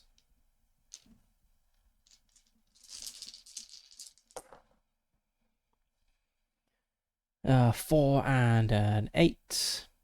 Overly eager to please. I do have an overly eager to please person already, so I'm going to reroll that. A shield adorned with battle trophies. And we also have a 2 and a 3. Hard of Hearing.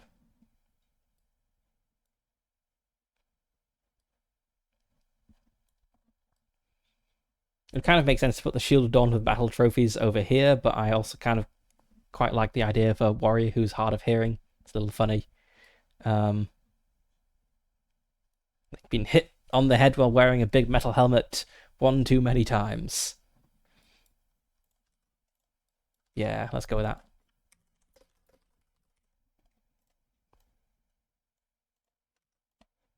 Few too many orc screams in the ear.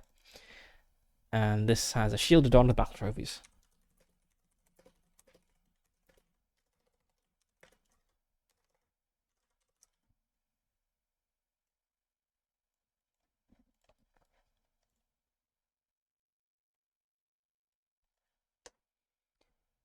And we need to pick names for these people.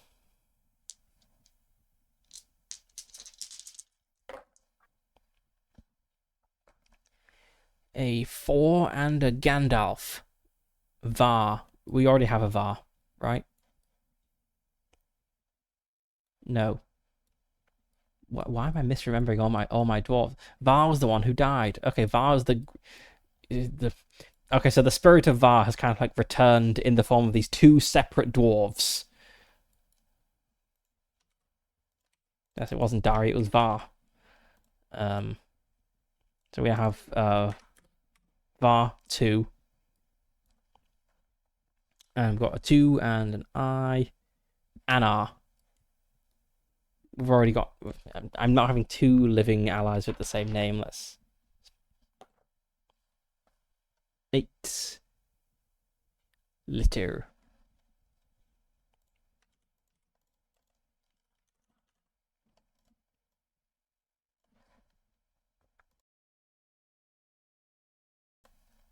Okay. That's it. Yes, they've got names, they've got gifts and quirks. I also want a kind of personality trait, so let's roll those up as well. Using the lore table. Start with Var 2. I have a 2 and an I. Attack, Cruel, Despair, Ruin.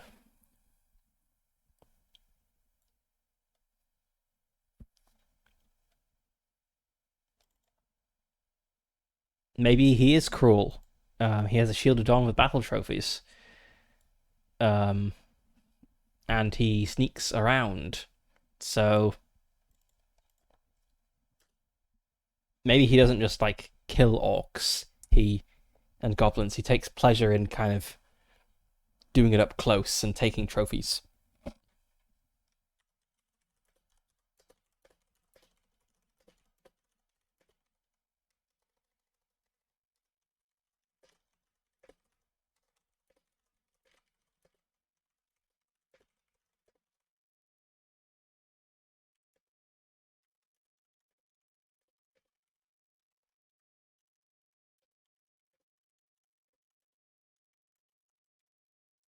He enjoys seeing the light fade from his enemy's eyes up close. He likes them knowing it was him.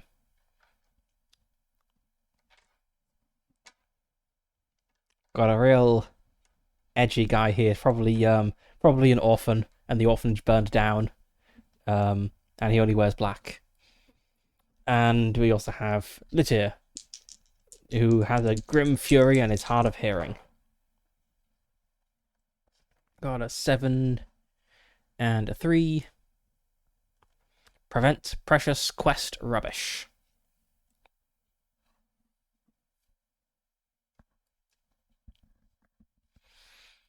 Hmm.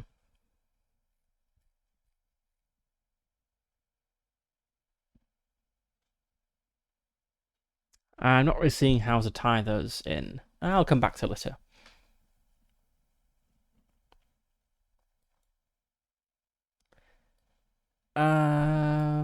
Okay, so that was the fellowship phase done.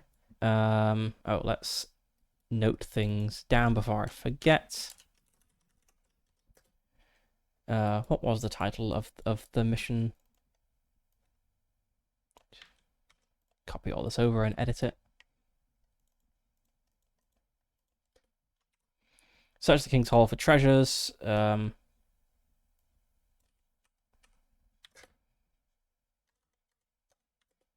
We got a broken magic door rune. Experience the Durin throne room vision.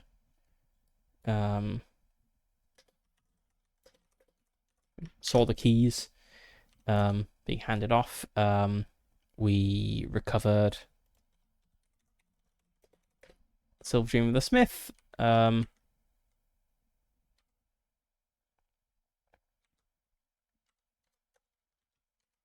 Found some sort of royal regalia. And for opportunities, we didn't actually fully explore the place.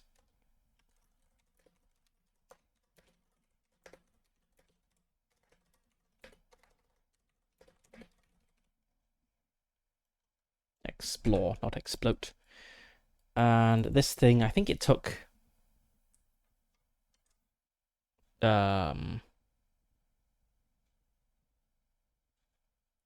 like 3 or 4 days. And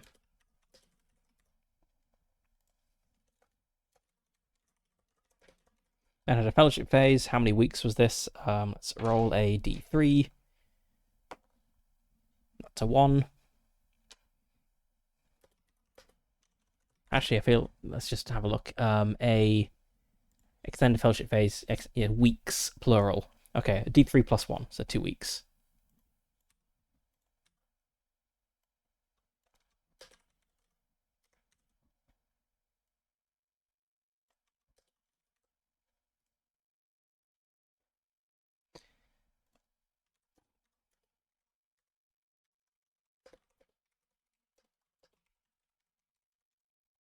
So we secured the Chamber of Mazarbel, recruited Var2 and Litter.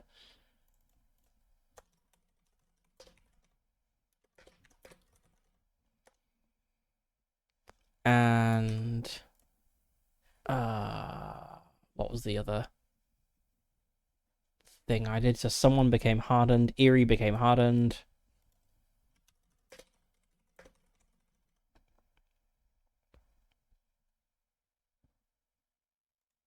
Yeah, I think that was it. Yes. Recruiting people is an undertaking. That was the second undertaking.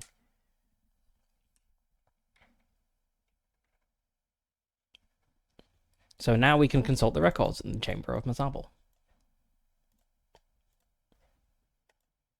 which will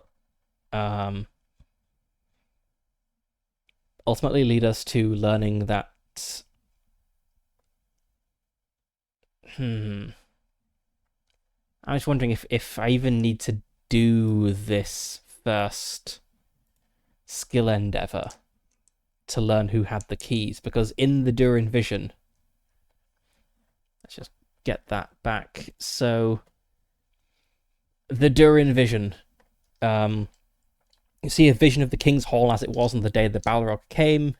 They imagine they're in the hall as flames lick the door and the king and his court prepared for their doom. They remember the Balrog blasting into the hall and slaughtering all the dwarves. They remember the king entrusting a heavy ring of keys and a small black pouch to them, commanding them to bring them to the new king. So they know there's a locked door behind which is the axe of Durin. Oh, well, they suspect the axe of Durin is behind it. And they know that the king valued this keyring so much that it was his last action before dying to hand it over to try to get it to safety. So I don't think it's beyond the realm of possibility for the dwarves to put two and two together and think, well, maybe one of the keys on this keyring led to the armory with the axe of Durin in, because that's a pretty important thing. So maybe we don't actually need this first skill endeavor to consult the records, because we know the king had keys and we know that they're now kind of lost, because no one knows where the body of Nain the First is, and his keys weren't handed off to someone else. So, yeah, let's say we don't need this one.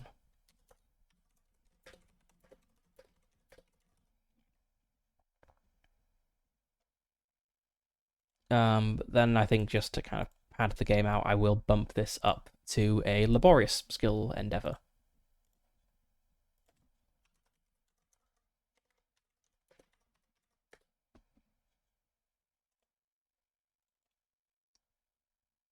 So we jump straight into a side quest, and then from the side quest it will be trying to determine where Durin the First might be.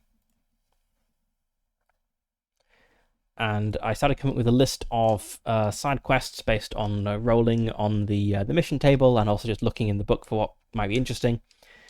And the first one I've come up with is recovering the mithril of Nan. So I find the Great West Cave.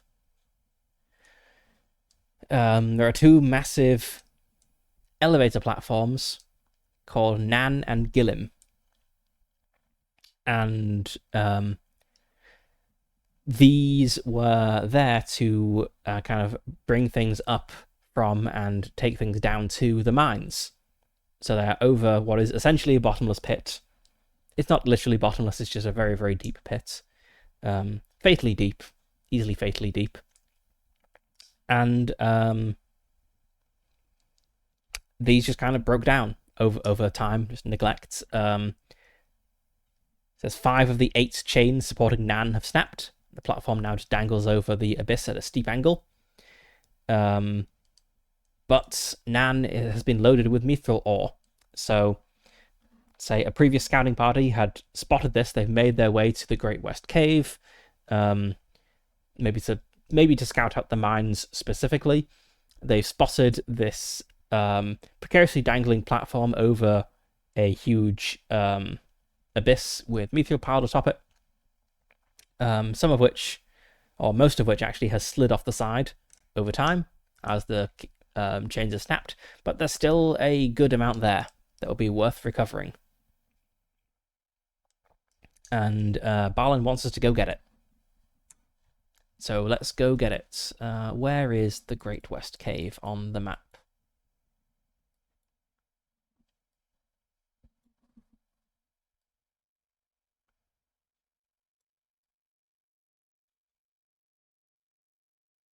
It is number 24, over here. Over here. That's a long way.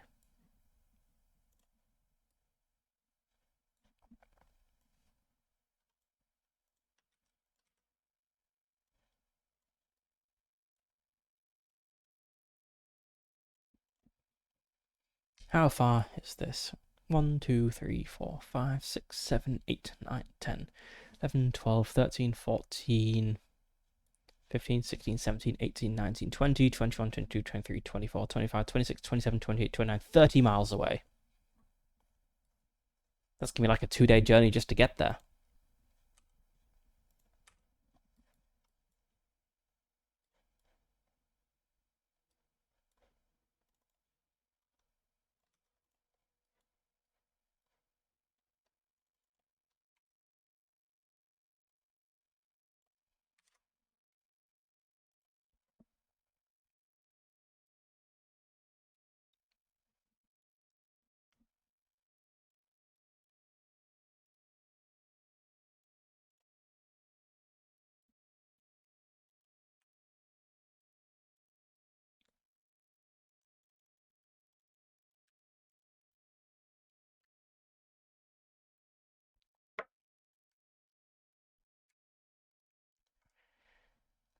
I was thinking, is Moria any place for a donkey? But yes, it was.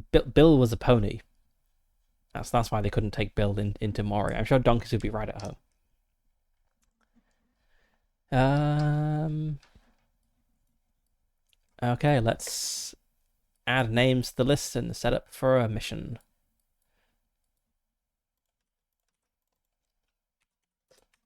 var2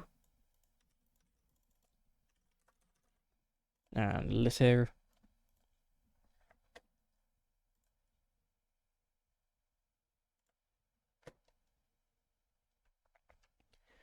We now have 2 hardened allies. We have Erie and Dari. So we get +2 bonus to our readiness rating. So it is now 6, which means our target number is 14, which is nicer.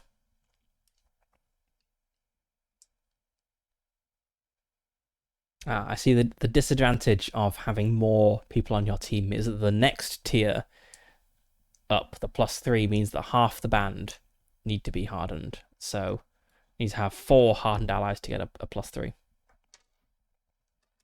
I suppose it would be a bit powerful if it was a +1 for every ally in the band.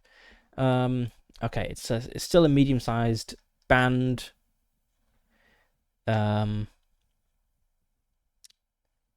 I think we're prepared. We're not traveling lights or especially geared for war. And let's see, what is climbing?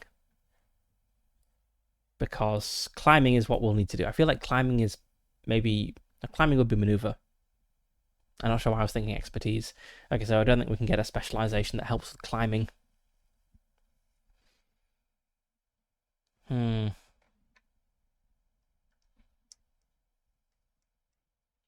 I wonder maybe there's something we can do when we get there to kind of make the climb easier. Let's go for expertise as our bonus. So vigilance drops down to 2. Expertise goes up to 3.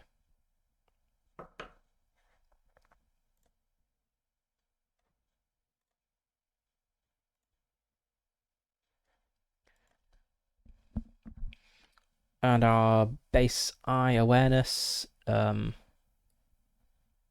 that's not changed. Let's see, so it starts at 1 because we're a dwarf. It goes up by 2 because we're a medium band. That's 3, but we had an extended fellowship that knocks it down by 2. The previous mission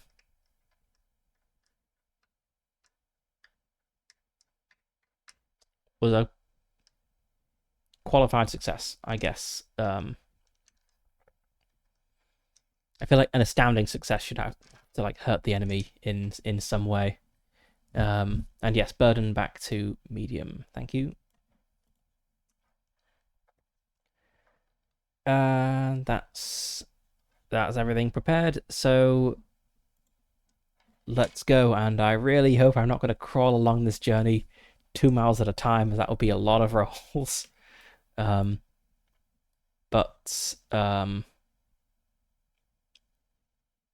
the target number's 14 now. I'm sure it'll be perfect. Okay. So let's start with a maneuver roll.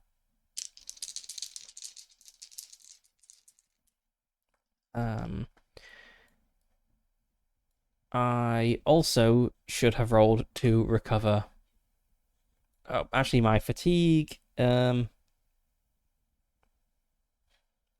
I think my fatigue is gone because I spent a week resting. Just have a quick look. I believe fatigue recovers 1 point a day.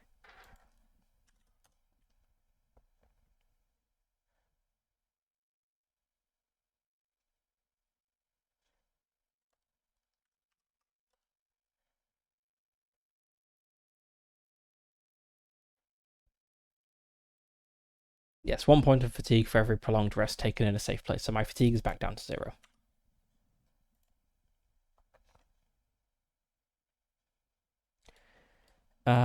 Okay, right. Let's make a maneuver roll. Well, that's not a 14.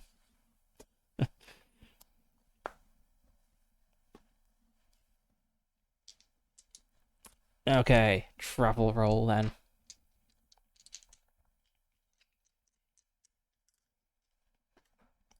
It's a really long journey. No one has a gift that helps with this. Yeah, I don't think I'll spend hope on this. I think I'll spend hope on the maneuver rolls in the future because the maneuver rolls. Yeah. Like failing the maneuver roll penalizes the travel roll. So if I spend hope on this, I'm just like undoing the failure I just had. It's better to succeed on the maneuver roll because then that gives bonus dice on the travel roll. And my target number is 18. Yep. I keep rolling doubles on these d12s for the travel rolls somehow. But that's not enough anyway. That's a 16. So I am proceeding, or at least beginning this journey 2 miles at a time. So 2 miles down, 28 to go. Let's also remove these notes.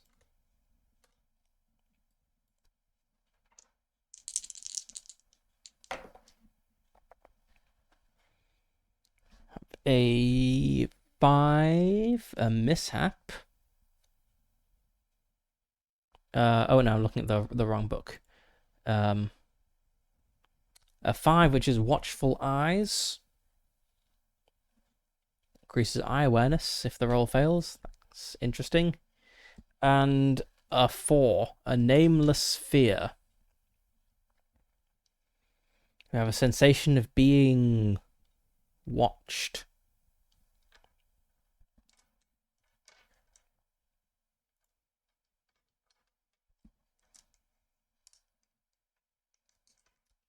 Is it by the Balrog? Who knows? Oops. I've flung a die across my room. There we go. Okay. A nameless fear. A sensation of being watched by some horrible thing. And it just says that failing gives a shadow point for dread and eye awareness increases by 1. Yeah, I suppose that does make sense. I was thinking, should the next encounter be encountering the nameless fear, but the eye awareness kind of contributes to encountering a nameless fear. So, yeah. Okay, need to evade. So we have this horrible sensation of being watched, and we want to find a route that kind of gets us away from this. And actually, I'm now just as good in Explore as the band is in Maneuver because the target number changed. So I think it makes sense that one person's kind of looking for a like taking the lead rather than the whole band searching. So just go for Explore.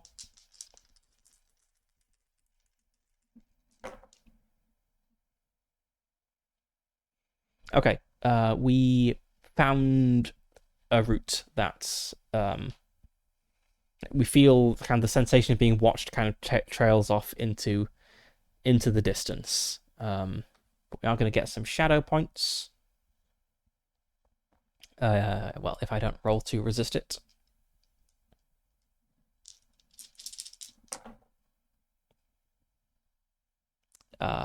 Nope.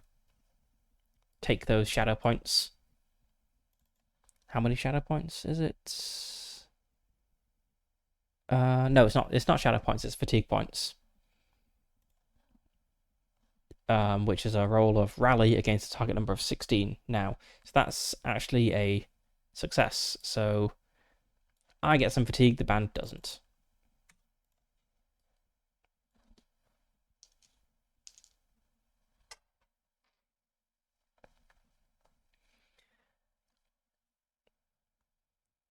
Let's just see, fatigue.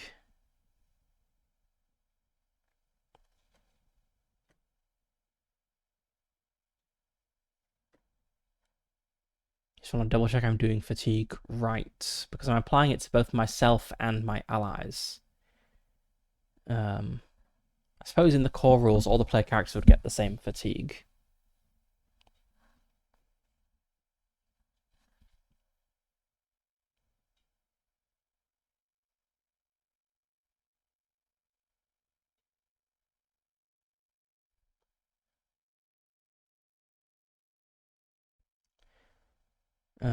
Oh, I missed that. Since Moria is a dark land, I should actually been rolling on this journey events table. Ill-favored. I will remember that for the future. Yes, so I succeeded on the rolls. So the only negative consequence was fatigue. But yeah, the watchful eyes. There was no increase in the eye awareness or anything.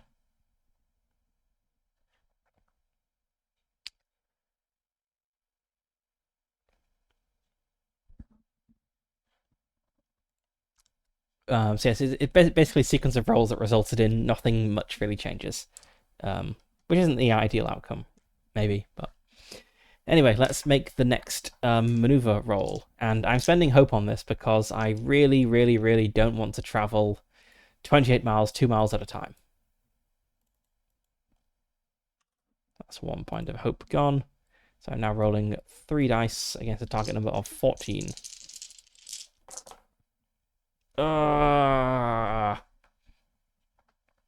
That's a failure.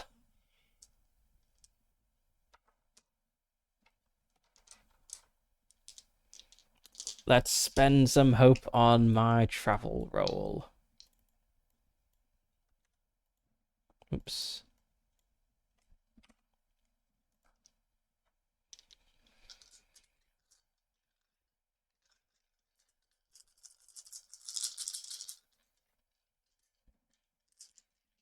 Yes, the slowest dwarf in Moria. I'm also thinking, in um, in Fellowship, when they decided to go through Moria, Gandalf was like, "Let's move swiftly and hope that that we spot nothing, like nothing spots us on the way." And then they made it all the way to the chamber of Mazabal from the west gate. So they traveled like uh they traveled like horizontally like all this distance without actually encountering anything. Like sure there was Gollum, but he wasn't really causing a problem. So they traveled almost the full length of Moria without encountering anything. And I'm something happened like every 2 miles. It's like mismatch in genre feel, I think. But anyway, let's see what happens with this travel roll.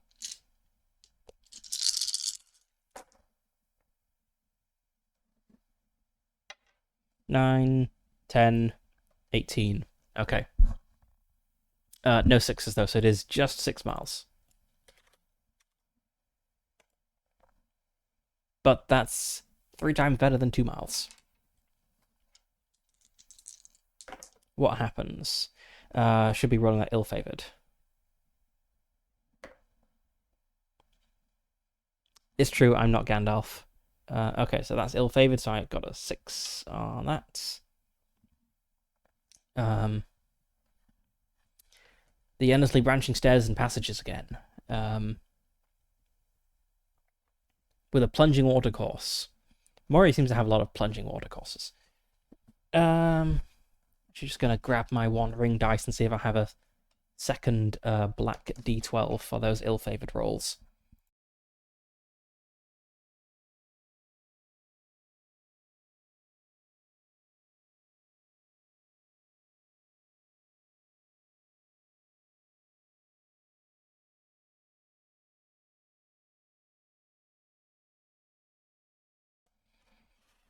Just tip out all the dice. Yes, perfect. 2 black d12s.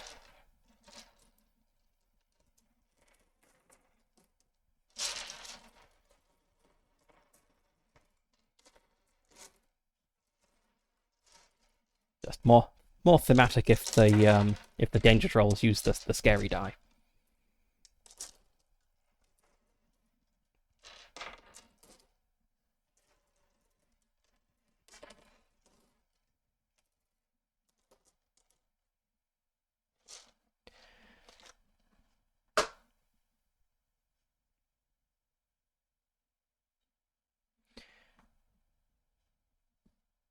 Okay, right, a plunging watercourse, which I'm going to try to navigate its currents, or probably walk along by the side of it. As navigating the current sounds pretty dangerous. Like I don't think we brought a canoe or something with us.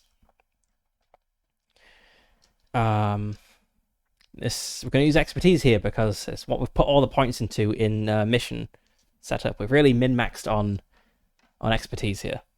So it is inspired, and we get 3 dice. We have a target number of 14. And if the roll succeeds, wait, no.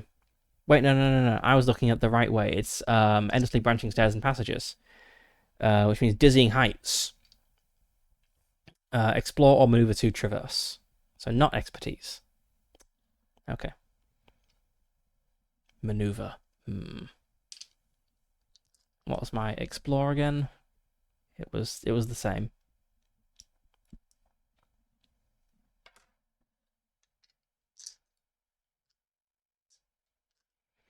Well, first let's have a look at our randomly generated chamber. Let's see where we are.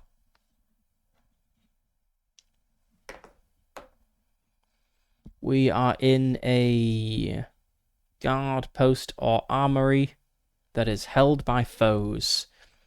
Okay, that's the obstacle we see. So, I think failure here is going to be a fight to see if we can get away from this. So, if it's dizzying heights, maybe I had like a path that slopes upwards, and has eventually just, like opened up into this like big like walkway, I guess, over a huge chamber, or maybe like a cave or something. And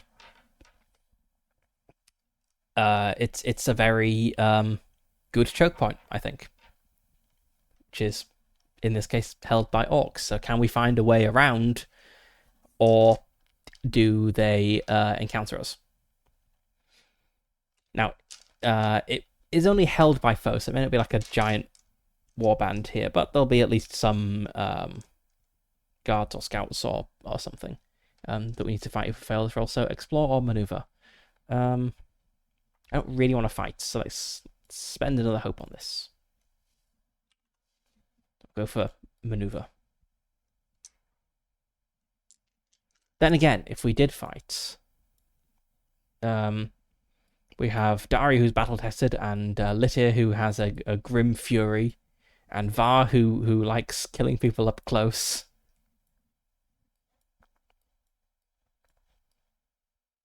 Yeah, I'm gonna put that hope back, and I'm just gonna choose to fail this, and we'll fight the guards.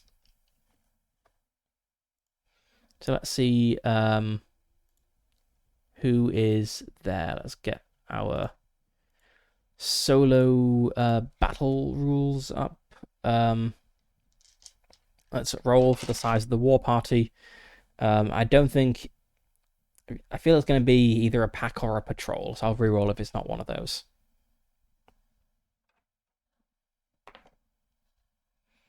It is a pack.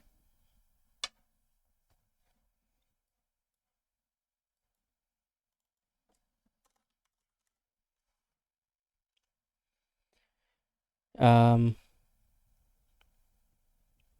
sure, let's roll to see if there is an arch foe with this pack. 3, no arch foe. Okay, this should be a pretty easy combat encounter then.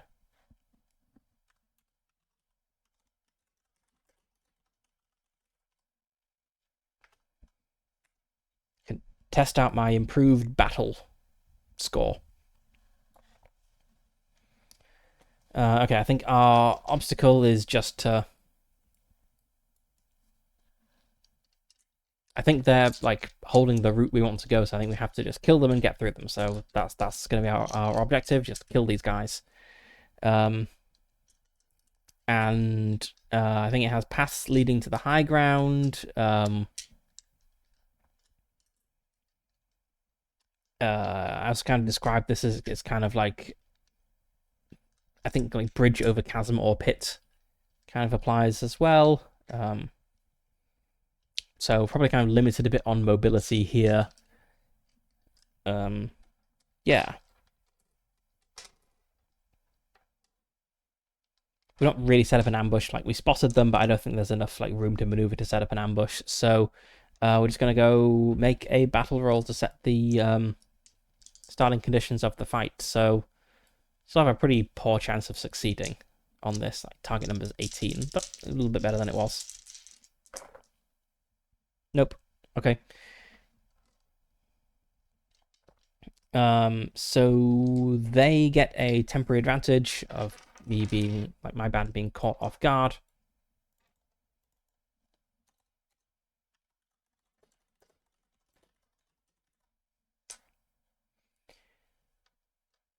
But at least it's not a persistent complication.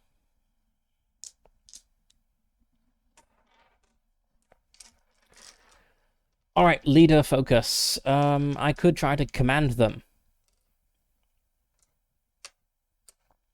which would give a bonus to the clash roll. But if I fail, it's a temporary complication, and we've already got one temporary complication. That'd be 2. That's pretty bad. Yeah, we've only got 2 in our war, so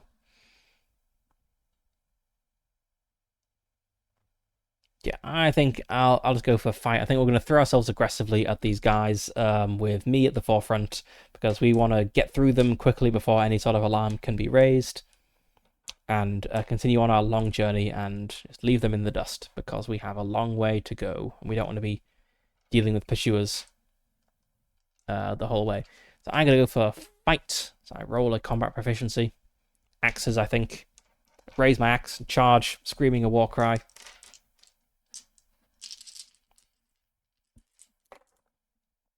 That d12 is cocked. So 2. Okay. What's my target? 14. Nope, I got a 13. Oh, and my target was actually 15 because I have might 1. Okay, so that was a failure. I'm going to lose some health. 5 health. Or 5 endurance.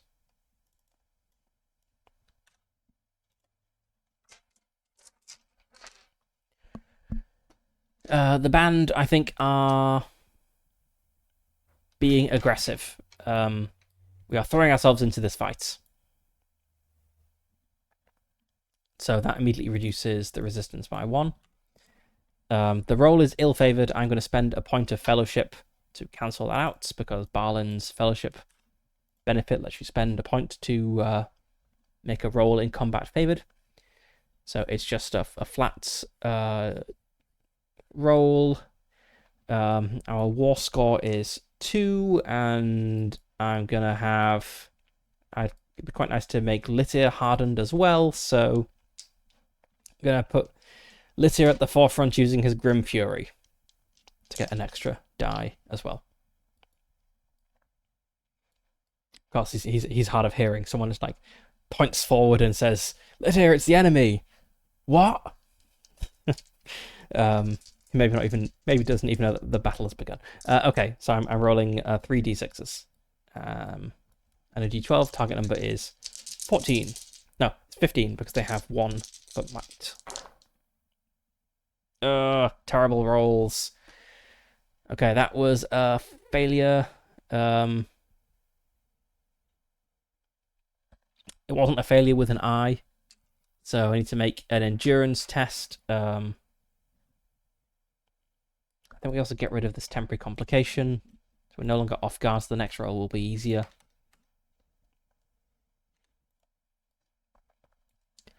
Okay, endurance test.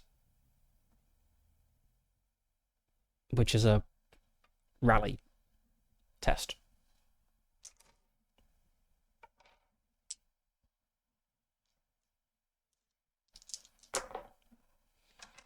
That is a failure. Someone is taking an injury. 6, Litir. That makes sense. I should have just actually automatically applied that to Litir as he was in the forefront. Okay, that was round 1. I took damage, Litir took damage. The enemies are slightly disheartened. I think I'm just going to probably stick with these tactics. I'm more likely to succeed in a fight roll than I am with a battle roll, so it makes sense. Yeah, the temporary complication for failing the battle roll will be quite bad. So more axes.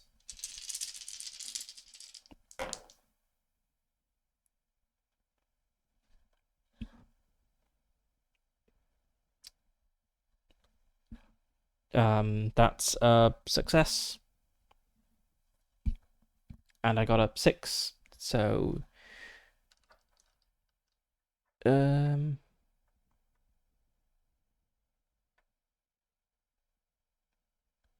yes, gonna gain a die on the roll. I think I may have interpreted this incorrectly in the past, where you need success icons to gain dice on the rolls. Just succeeding the roll isn't enough. Okay, so reduce the resistance by 1. And the band is now going to go aggressive, which automatically reduces the resistance by 1. It's ill-favored. Let's spend another point of fellowship to make it regular. 2 in war. Let's put Litir at the front again, so 1 from Litir's gift, and 1 from getting that 6 on the fight roll, so 4d6s. Gets a target of 15. Yep, that's more than 15. Didn't get any 6s on the d6s though, so all this is going to do is reduce the resistance down to 2. But that is enough to potentially clear it on this next round. So let's go for fight again.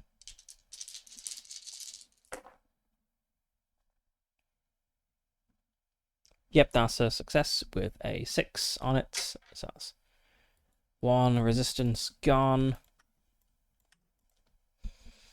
And actually, I'm going to go for a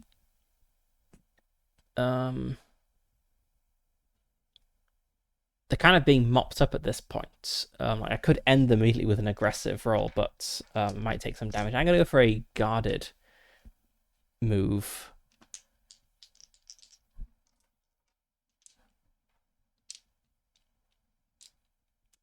And again, we'll have Litir kind of at the front. This roll is very unlikely to fail now. Perfect, a Gandalf rune. So that's a success. We defeat the pack. We still have a point of fellowship left for another combat potentially. This is going to increase the eye awareness by 2 because fighting is loud and Moria is quiet. But we have fought our way through this obstacle. So let's keep moving. Let's also note that Litir has distinguished himself.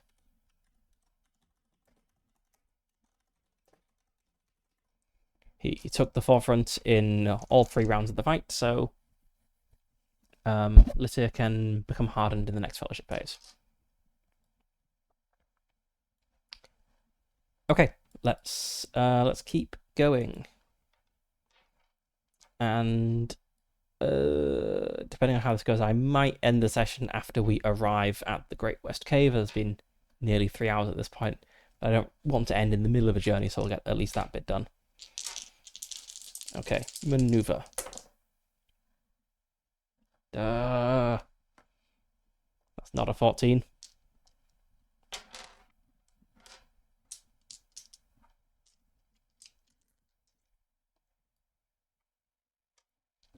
I said I was going to spend hope on these maneuver rolls, and then I forgot.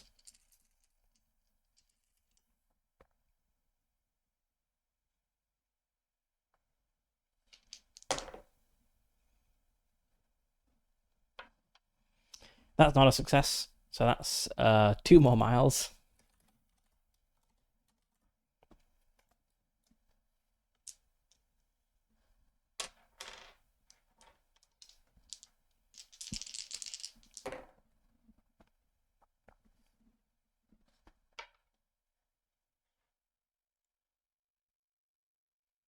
Five, that's the watchful eyes again. Got swarming creatures.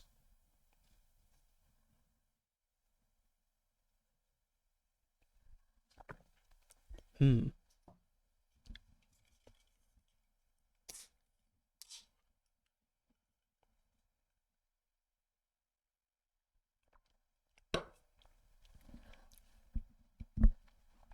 I wonder what sort of swarming creatures we've encountered. It's probably not like nothing intelligent, because if it was like a swarming horde of orcs or something, it would have said that.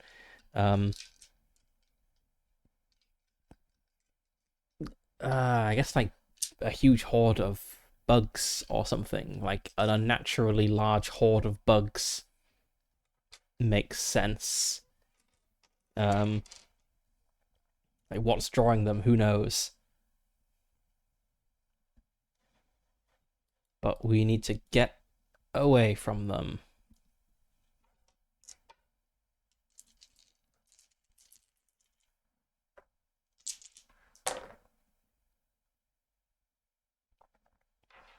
And we just do it.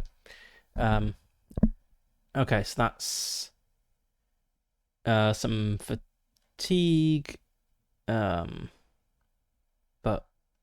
nothing else. So I'm on 4 fatigue, and the band needs to roll to resist. So they're rolling against 16. It's probably gonna get it, so I'll roll for who's fatigued as well. Yep, they're fatigued, and that's going to be number 3, which is Toki.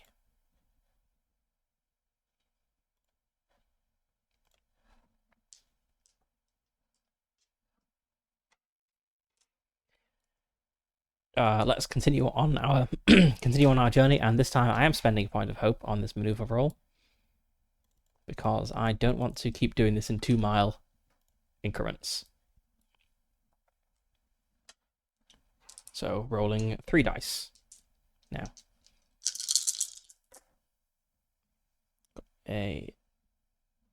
Yep, that's a success, and we've got a 6. Does that give us anything? I think it does. Gives us, yes, that gives bonus dice. So we have 2 extra dice on the travel roll now, which is very nice.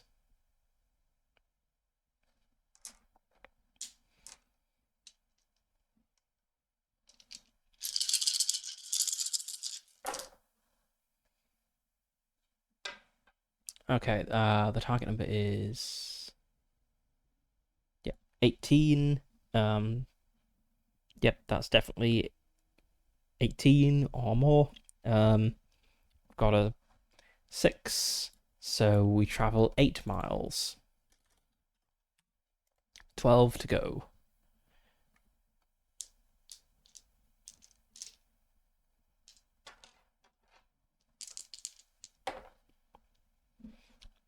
It's ill-favored. I believe that was the Watchful Eyes. 5, yes, the Watchful Eyes.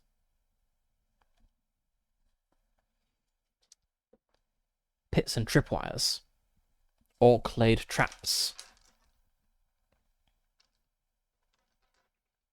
So I'm assuming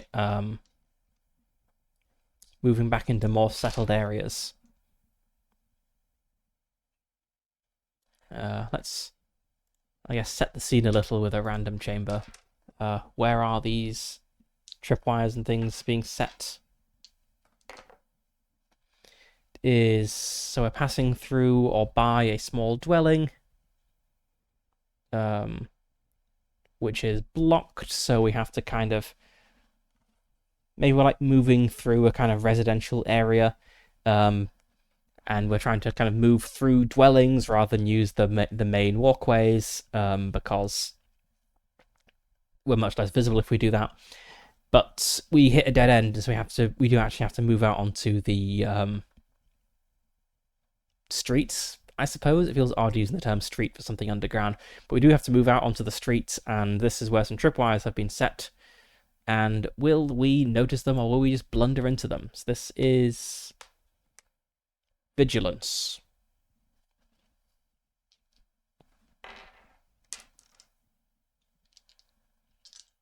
Unless I'm better at awareness.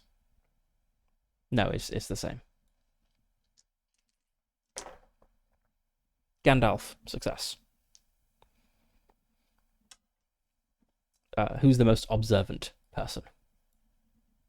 Var2, probably. He's a prowler. He moves unseen. He probably knows all of our orc tripwires, so he can get close to them and stab them in the back. He just like, holds up a hand and points at a barely visible tripwire along the streets. It's like a couple of inches off the ground, and he's like, "Wait, goblin traps." And he leads us around. So no dread, no eye awareness, just fatigue.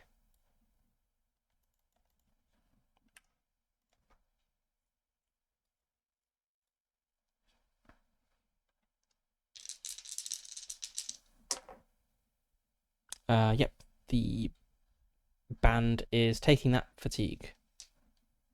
So who is fatigued? 2, Ostry.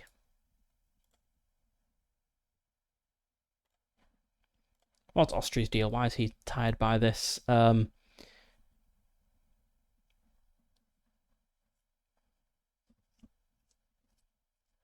Maybe his grisly battle scars kind of make his movements a little bit stiff, depending on where the scars are, and so kind of all this careful stepping over and around things, over like down the length of a road, it kind of wears on him a bit. We have 12 miles to go. I'm spending a point of hope on this maneuver roll.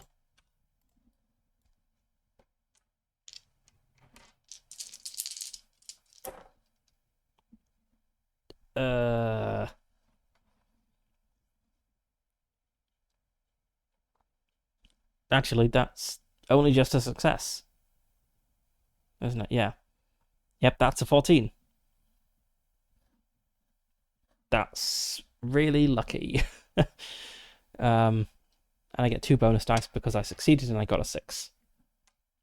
It's a good travel roll again. So 5 d6s.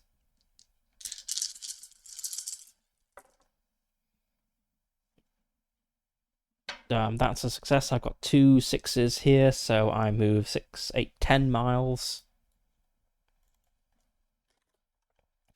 There's only 2 miles left, so oops. There's only 2 miles left, so I'm not going to bother rolling for the next ones. That's the minimum I can move.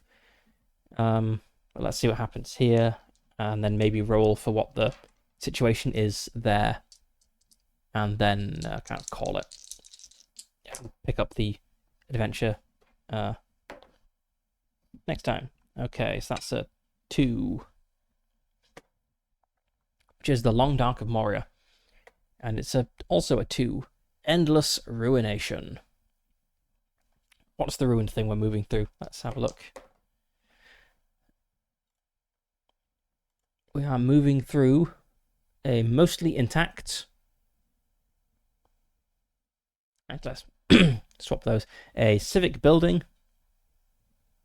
that is suspiciously intact. Well, okay, it's not suspiciously intact because we're seeing horrible ruined things. Endless ruination. Okay, so moving through some sort of, we come upon some sort of civic building. We're right near the mine, so maybe like a giant forge or like a giant ore processing facility, something like that.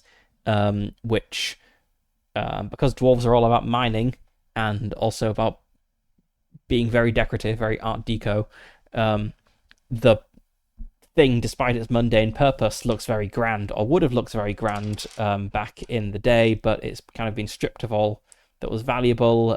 Things have been defaced. I think statues have literally been defaced. They don't have faces anymore. And it's very sad. But can we get a glimpse of what it would have been back in the glory days, this ore storage facility? I think we can certainly try. Double Eyes of Sauron? Oh, that's terrible. Something bad must happen. Okay, so that increases the eye awareness. I think that means there's going to be orcs at the Great West Cave. I was going to roll for it, but Double Eyes of Sauron, something bad is in this area. Okay. So we gain some dread, so we have to roll to resist that. We did not, so shadow is starting to build up.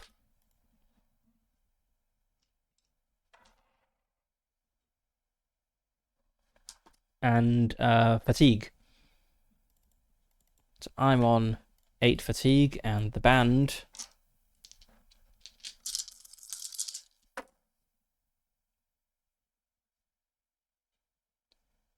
is not fatigued. They made that roll.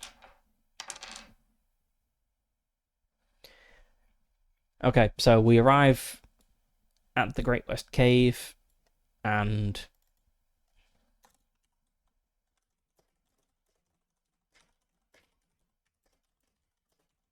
it has orcs that we need to deal with somehow, or evade, or something. But that's where we are, and yeah, I think I'll leave this here and pick it up next time. That's been going for 3 hours, and I need to make food at some point.